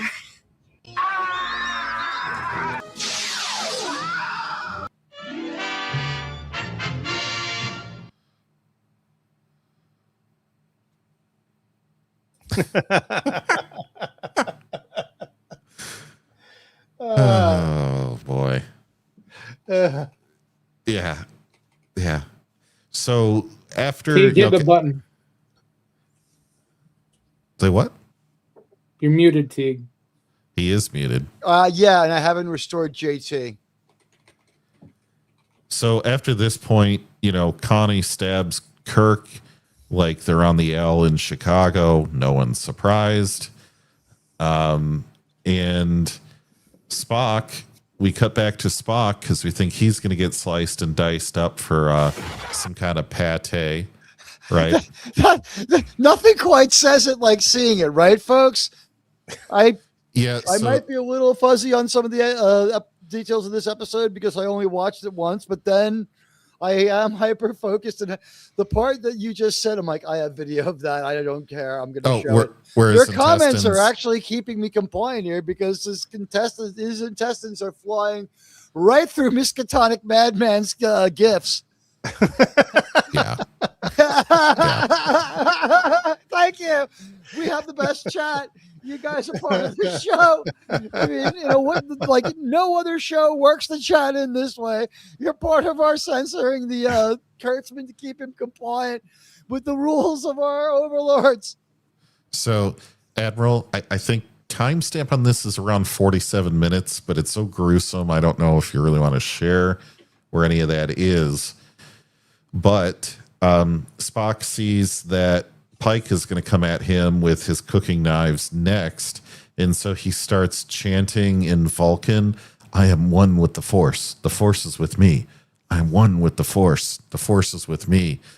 And somehow this breaks him out of the hallucinations or any control the poltergeist has over him. And by the way, we didn't bring this up. The last scene where he was on the bed with Pike, the wrong ear is cut. His right ear is healed and his left ear is cut. We had a lack of continuity and they couldn't keep track of it. My guess is that they flipped his ear in editing because they didn't have, like, the editor was like, oh, that's not right. Or like, they're not getting the best editor. Like, one thing people don't know about Star Trek expert Robert Meyer Burnett is he's also like a certified editor. And there are movies that he has edited that I've seen where he's actually really good. Like, he knows what he's doing.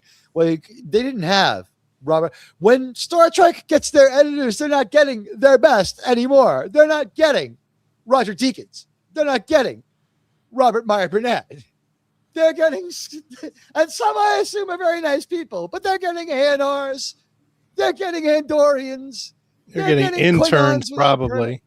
That's Klingons without work permits to work on this planet. We need a Dyson sphere. We need a big, beautiful Dyson sphere. So yeah, they screw up big time on that. And oh jeez. So now we get to minute 48. So much screaming in this episode too. After he's done chanting in minute 48, now both of his ears are green bloodied up. Can I point out this is 2 Starfleet capital ships that disappeared with their entire crew and turned into Flying Dutchmen, one in Starfleet Academy and one in this? It's like, I think so. One in every 3 it's like, we're building 3 of these. Why? It's like, one's going to disappear into another dimension. One's going to become a ghost ship. We know that already. We're giving the most dangerous missions to the least qualified crews in the hopes that those ships will disappear in the first year. And then we'll have a pretty seasoned crew to send into danger in a ship that'll be relatively stable and stay in our dimension. I mean, if you get command in this universe, you should immediately kill the first person who talks back to you. If I'm a new fleet command, if I'm a NuTrek Starfleet commander, first of all, everyone has a leather jacket. I get myself like a U-boat commander jacket. And I walk onto that bridge and I give an order. And the first person who rolls their eyes or says something, I medium beam phase them for a long, agonizing beam meltdown. Remember, in Star Trek now, modern Star Trek, they fire a bolt. Unless it's fatal. Then it's a beam that really painfully, slowly disintegrates you as you scream and burn and melt away. We've seen that. Last week with the dinosaur, boom, quick bolt. Although when they wanted to knock down the trees, long, burning, singeing, beam of fire. So also, the phaser beam is sort of a little Kylo Ren lightsaber blade-esque. At distance, you can see it's not so focused.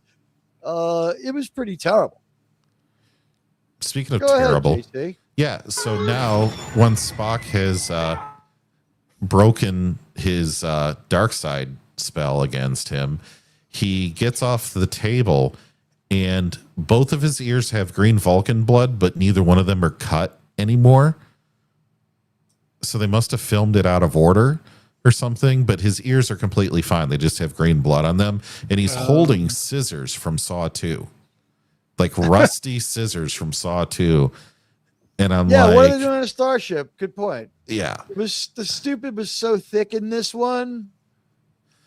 And Like, at that point, you go like honestly, you can get a medical scissor from the on-set first aid kit and just retask it for those 4 minutes. You're gonna know where it is if someone somehow gets hurt while you're filming that. Like, it wasn't believable in world that would exist in anyone's possession.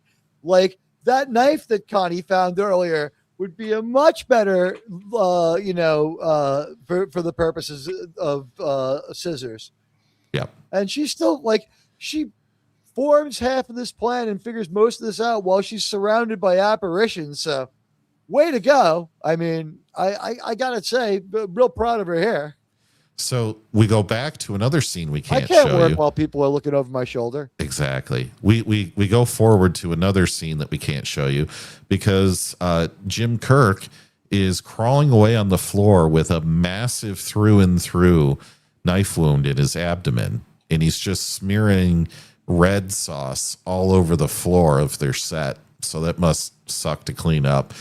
But Connie just says, I don't know why you won't just be evil with me. Let it go. Sorry. Go ahead. And she wants to sing Let It Go, the song, but she doesn't. And she's like, the ion storm won't bother you anyway. And I was like, well, okay. Yeah. And sure. Connie dips back into Wrath of Khan at 49 minutes in. And Connie tells Kirk about his son and that he's going to be deleted in a dark corner of space. Now, I went back to Star Trek 3, Search for Spock. You remember they all get lined up because the Klingons are, doing some enhanced negotiation in the Strait of Hochtuz. And David's standing there and he starts to take on a Klingon.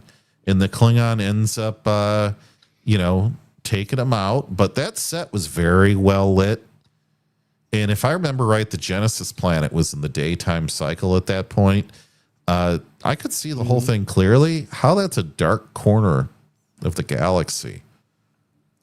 How dare she talk about Genesis this way?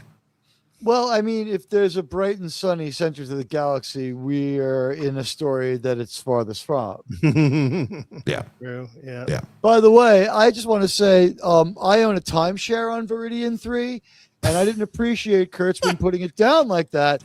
Kirk is at rest in a beautiful place that looks exactly like that weird rock park that Shawn knows the name of. What's it called? Oh, Vasquez Rocks. Yeah, you know what? Let's look at getting the rock. Let's make sure that it has all the proper documentation. But yes, Vasquez Rock. Yeah. So at this point, we can't show you any of this, folks. But I did nor anyway. would we want to. We don't want to subject you guys to this. But at He's this far point, enough away that the pink mist is not a big deal. at this point, they all just get beamed up and rescued because we're 50 minutes in. Yeah, why and then not? we have to talk for like another. We have a Return to the King ending on this one when we talk on the ship 3 times. Yeah. Mm-hmm. At 50 minutes in, Pike references 6 cases with Dr. Mamurdera, I believe. And they're like, well, how many times have you used Starfleet Ghostbusters? And he says 6. I've had to call the Ghostbusters 12? 6 times. Right, he's called Division 12 6 times on his personal massager. And then they're like, well, how many aliens have they captured? And he's like, they've captured the ghost 4 times. And the other 2, I'll let you know. But yeah. And I'm like, oh, cool story, bro. Cool story. And then after that, Pike and Connie have a drink in one of the stupidest, most vapid conversations I've ever heard. And he doesn't ask her what she wants. He seems to know. Good thing it's exactly what he wants. There's only one bottle on his shelf, and Connie's going to have a bourbon and fucking like it. Okay. No, Now, he has a as whole much as I drink favor cart. this, He has a whole drink cart. I He don't doesn't even think- ask her. he just like he walks over and grabs it and just pours her a drink, and it's a bourbon, and he just puts it down in front of her, and they have this like supposedly deep talk, and it's like I don't even remember what it is she said, but at some point over on the other ship, the knife that she found in the cabin, she stabs like fake Kirk with it. Yeah. So that's fake Kirk's jeopardy right there. And it's I gotta okay. say, when And it's Captain okay. Kirk is fighting in games as a Triskelion, I don't notice a scar. Not that I'm staring closely at William Shatner. You know, all the medical treatment in the days or weeks he was out of duty. You know, I don't know what they wrote that one away as, but they have a drink cart. It's at like 53:15, somewhere around in there. A whole freaking drink cart where he just says, "Yeah, I just lied to Starfleet. Doesn't matter. You all were alive, so there's no consequences for what happened." Admiral, did you ever get that picture at 51 minutes and 5 seconds with Nurse Chapel and Spock that I sent you earlier? I have a picture of 51 minutes and 25 seconds of Spock and Nurse Chapel that might just be exactly the same because they hold this pose for a really long time. But I do remember the one you showed me, so let me put that one in there. Isn't it great though that the nurse can perform microsurgery? Well, Spock, of course, is emotional about having his ear severed, but part of his ear severed. And what's funny about this is we do get a good look at his Vulcan ear. It's a little bit different. It's not like Leonard Nimoy's much cooler looking ear from the 60s, but whatever. I guess it's left over from Rings of Power. It's an elf ear. It's the exact same thing. But Spock has had his ear restored, and Christine is helping him out because, of course, Spock is extremely vain about this. And he just, how do I put it? He feels like a horse's ass, and he gets the same view that you get in the carriage ride through Central Park if you live in New York. If you come here as a tourist, you too can have this kind of carriage ride and get this kind of view. She is a face model, not a body model. And I don't know what the hell they're doing here. This pose, like, I don't want to see Jess Bush like this. She's got like a big backyard. You don't have to play it, Admiral, but she actually does stick it closer to his face. And I'm like, why is the camera pointed this way? Why did you make her stand this way? Why is all your furniture like IKEA height? Like super short? Like you had to buy it all at IKEA? Like you can't have tables big enough for, adults in the room here? Their whole CGI budget went to like murky stuff in space. They paid 4 extras or repurposed some scans, and then they showed them healing Spock's ear. Oh, Wait, and did he box Mike Tyson or something before that scene? No, what do you call it? T'Pring's apparition cut off his ear somehow. No, I know. It was just a dumb joke. Yeah, sorry. Yeah, a very hungry Space Mike Tyson. Maybe And we then should restore ourselves. At 55 minutes in, did you guys catch this? Uhura tries to start an affair with Kirk, and it goes on for like 3-4 minutes at 55. This is like the third conversation we did not need after they all got back onto the ship because they have to fill in minutes that they were short. Yeah, I think they blew a lot of money or made off with a lot of money on this episode. So one of the things that happened with Rings of Power season 1 was Mexican Iron Man on Pop Culture Breakdown was able to give us a breakdown to the second of how much it cost based on their announced costs because the show was so late and he was able to do such good forensic what's it called? Forensic accounting on that. So Mexican Iron Man gave us a sum that would knock anyone over. If you make this much money, you're lucky. if you make a lot more than this money, you still just don't have it to throw away. We're talking like a swimming pool, $70,000 a second. Oh, sure. Oh, sure. I believe it. $70,000 a second for the Rings of Power season 1. So what I noticed was all the episodes of Rings of Power season 2 were a good 10, 11 minutes longer and had long moments of people regarding each other without speaking. And that's been a feature of all Secret Hideout and all Rings of Power stuff since, because it's the same people. This is the Rings of Power writer. So I'll just say yeah, this. She looks cute here. I mean, she's a face model. At 55 minutes in with Uhura and other Kirk, she bakes for him, brings the cookies in a room, just the two of them. She starts asking about his day, asking about how he's feeling, getting all into it, giving him the look, and then tries to like play fight with it, like, oh, if you're not going to eat the cookies, I'll take them, kind of a thing. And then she struts out of there like the original Uhura. She doesn't just walk out of there. She does the look at me, move my hips, walk out of there. And I just saw that and like, you are trying to hit on a married man. Not even close. Well, he's the way not that they married. played this whole scene. Kirk's not married, but he's This with, one is. This Kirk's not married to Carol Marcus. He's just with her. They're married. Wait. Huh? Oh. I can't keep the Kirk straight. Yeah, I'm pretty sure this is the one that was talking about his kids. I don't know what kids. happened in this show until I rewatch. I have to watch this show about 3 times to be able to talk about it clearly. Today I got 1.5 views in. It's so slow yet so dense with stupidity. It really is a marvel of human incompetence. Like if we took like 100,000 gibbons and gave them 100,000. If we took 100,000 rhesus prime monkeys and gave them 100,000 typewriters and gave them LSD and disabled most of the vowels on all the typewriters, they would eventually still come up with this script, and it would only be like 8 minutes. It would be like their second attempt. We would all be like, well, our experiment's in place, and sir, we have the episode. It would be that quick. It's because the monkey keeper was watching Event Horizon the week before, but yeah.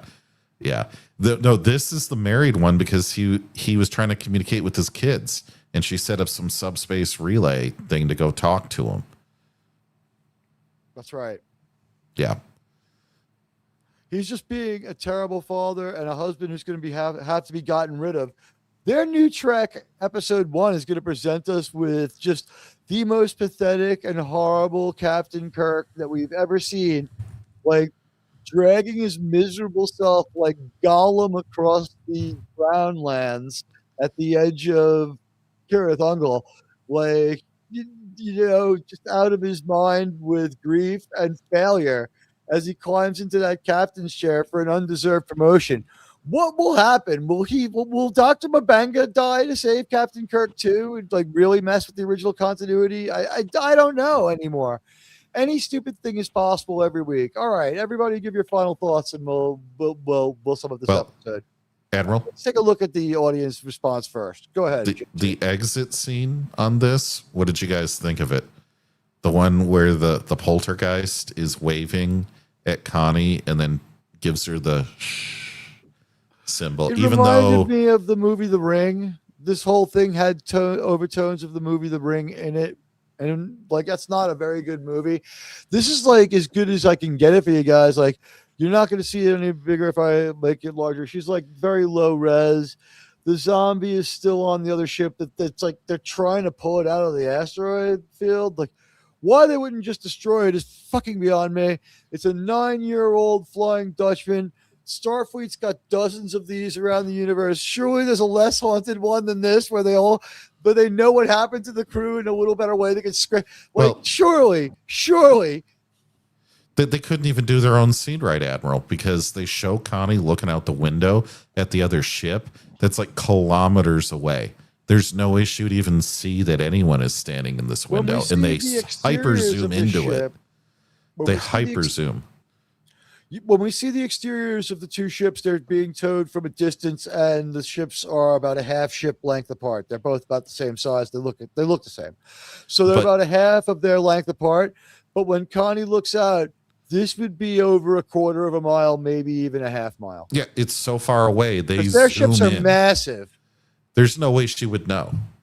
There's And no their way she can ships are see ma- this person. Their ships are 4 times bigger than TOS ships. They're massive. Yeah. So yeah, there's no. She said in the past she only has a hint of DNA from being an augment. So yeah, that's our final scene. It reminded me of the movie The Ring in a bad way. And I guess we'll go around the horn. Anyone feel the urge to go first while we get ready to check the audience? Or let's go ahead and check the audience. They've indulged us long enough, and I thank everyone who stayed with us. Let's take a look.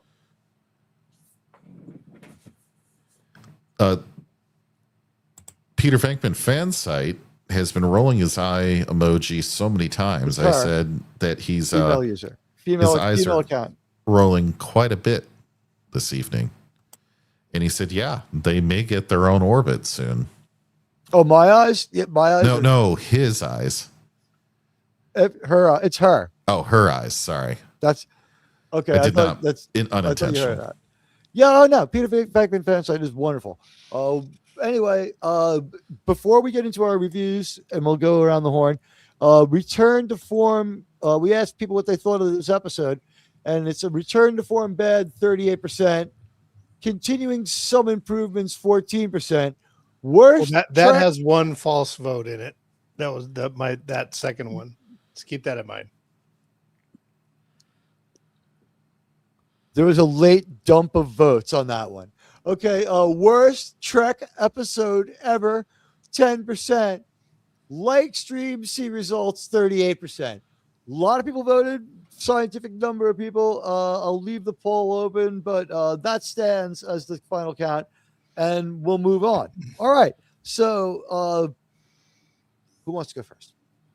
Let's get opinions on the second episode of Strange New World Season 4. Is called The Griffin Incident. This would have been a lot funnier if it did have Peter Griffin in it. It would have been awesome.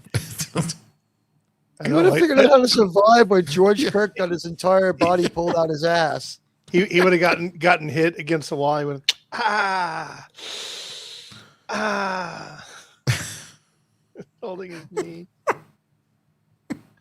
All right, let's talk about this. Speaking about the ghosts.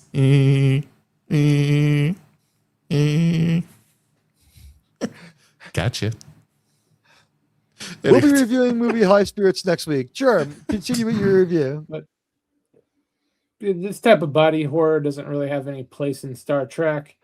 If you want that sort of stuff, watch Ghost Ship or watch Event Horizon. There's hundreds of movies out there that you can see this sort of stuff in. You just don't put it in Star Trek. Lazy writing. They had some AI rip off a movie, and they said just write this into a Star Trek script. And they didn't bother checking any of it. This is another F. Complete fail from top to bottom. They didn't even try, and you can see it in the actors' faces.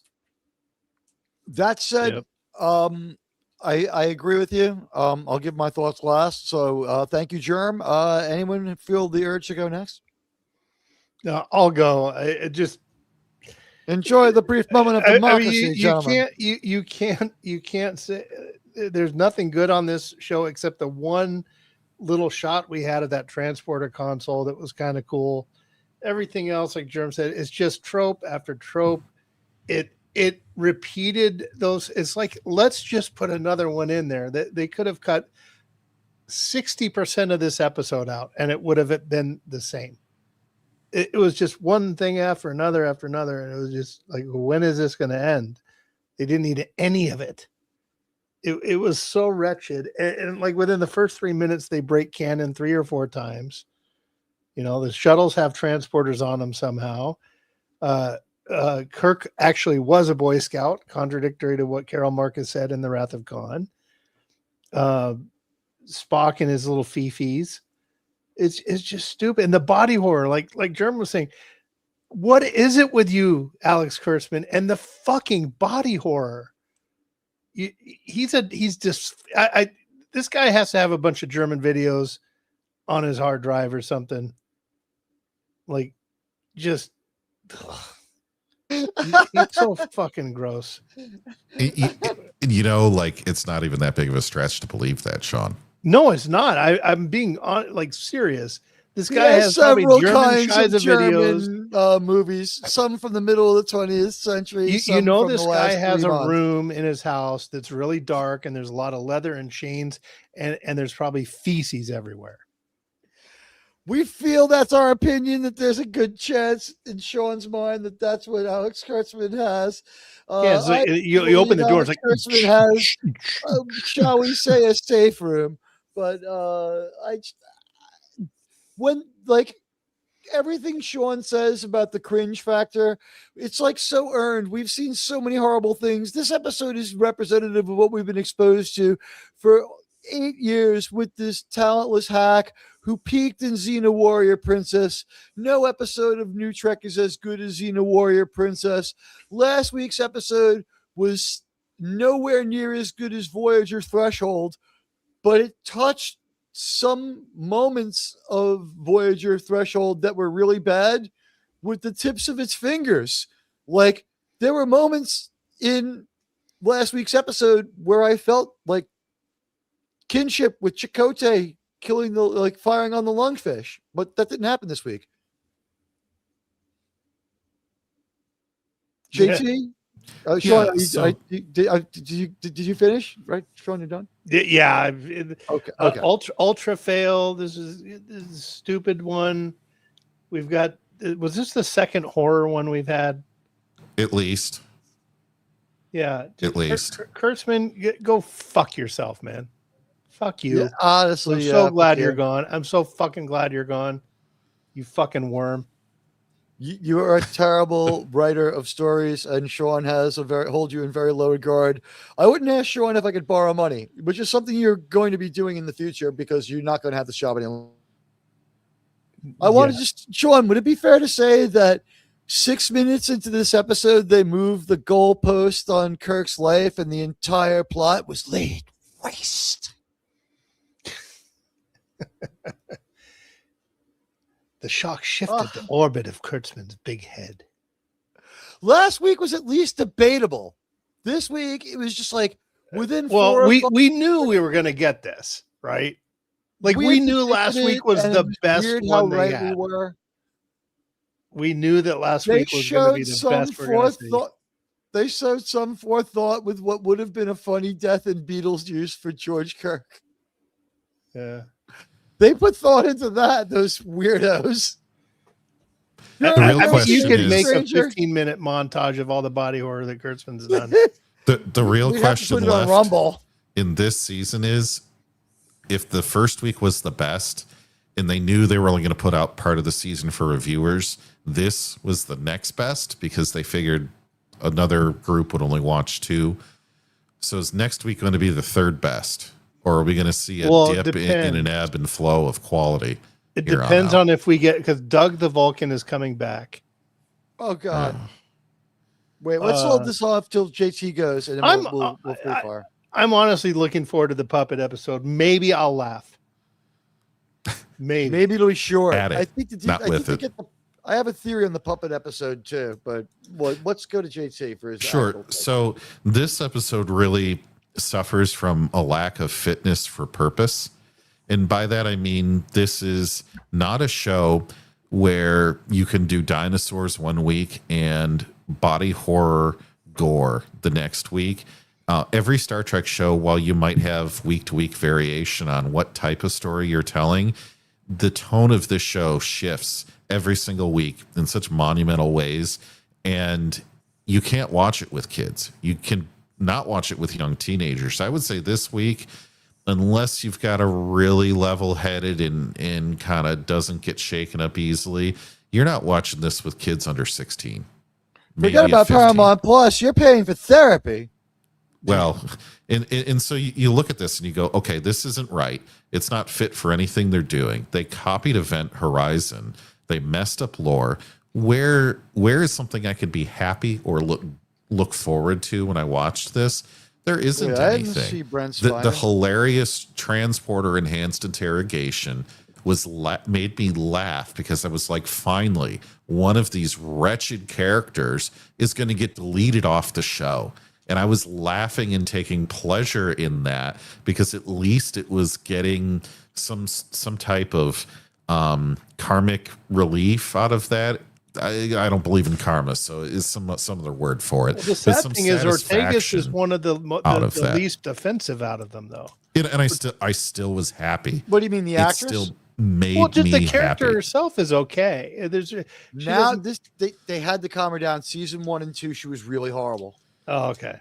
Sorry, JT. Yeah, so no problem. So I look at it and I go, all these relationships are complete disaster, complete mess. They don't know how to write anything. They just take from other things and hope that you liked Event Horizon. So now you'll like this week's episode. There's nothing for you to say, I really liked this week's episode. And to the point of this body horror, I don't want to see people's intestines blown out their ass. That's something I never want to see on Star Trek. This just that's just not Star Trek. Okay. I don't care what kind of accident you might show somebody go through. Gene would be like, get this the hell off of my TV set. JT, Okay. can I just interject for a moment and say that was the most overthought, scientifically accurate part of our episode? It really Maybe. was. I mean, it wasn't totally accurate because it took like 7 minutes to complete, but like they got the idea of decompression more or less correct. And like I said, if this had been like Spaceballs 2, okay, that's a great death, but it's supposed to be Star Trek.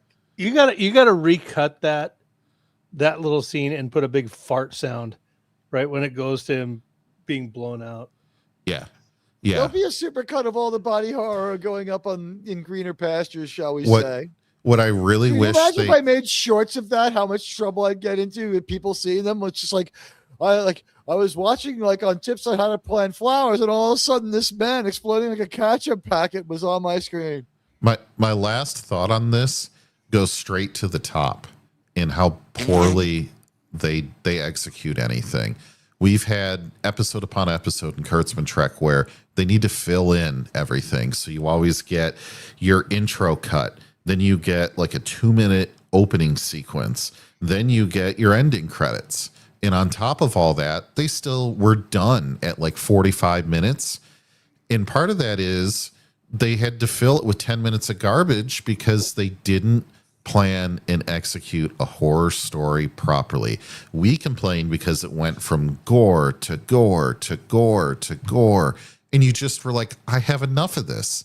This is almost like some kind of, I don't know, some gonzo way of filming things where it's just over the top gore, all smushed together, all right in a row. And your brain doesn't have a chance to come back down from it. It's all so gross to so gross to so gross. And they needed to separate that out a little bit the way they would in a movie. There's a reason Final Destination isn't just like a 2-hour movie every 30 seconds, somebody getting offed. You have like 10 minutes in between.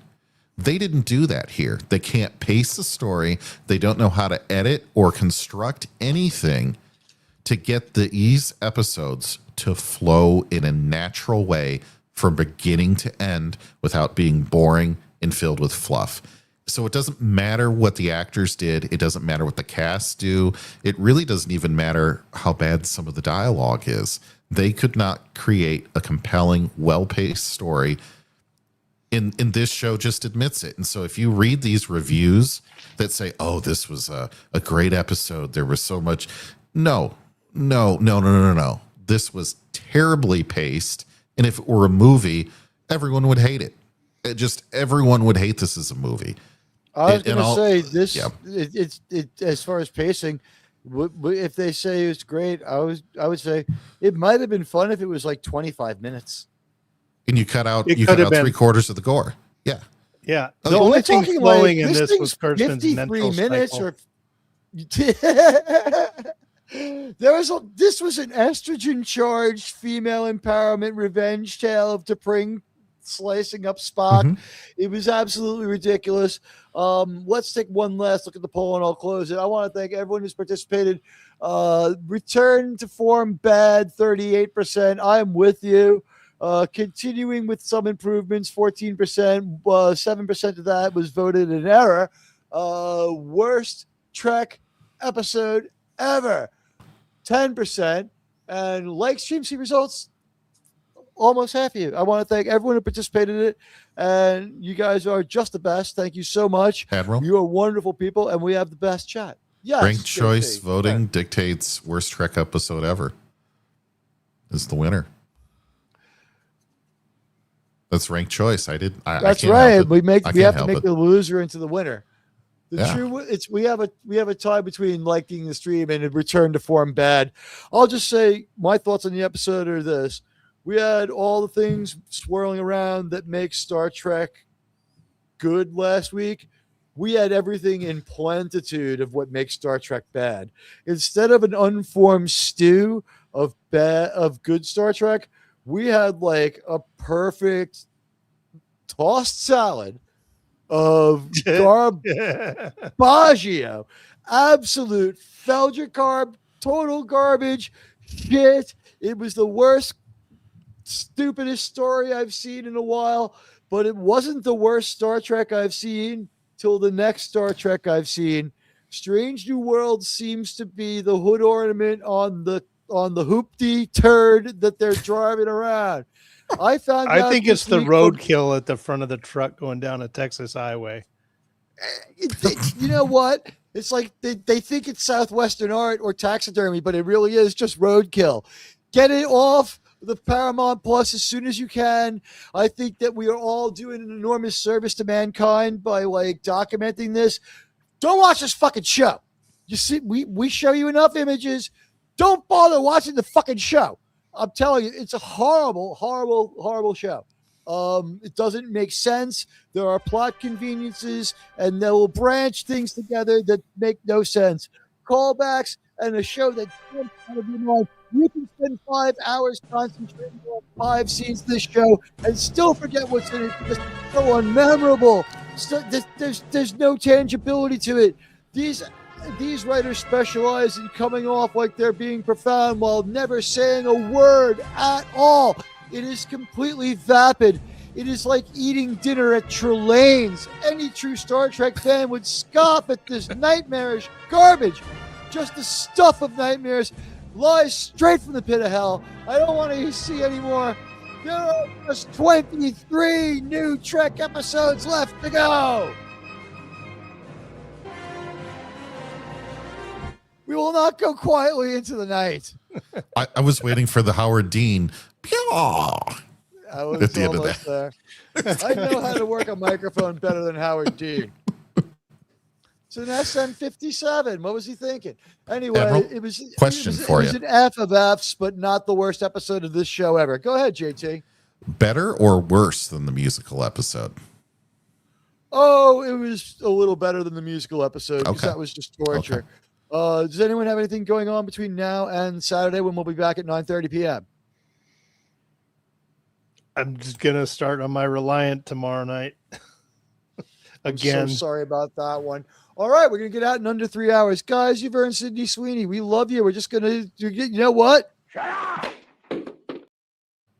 Okay, sir. But one thing I do have time to do tonight that, maybe I should take that down first. One thing I do have time to do Here we tonight, go. thank some people, and do a shout out.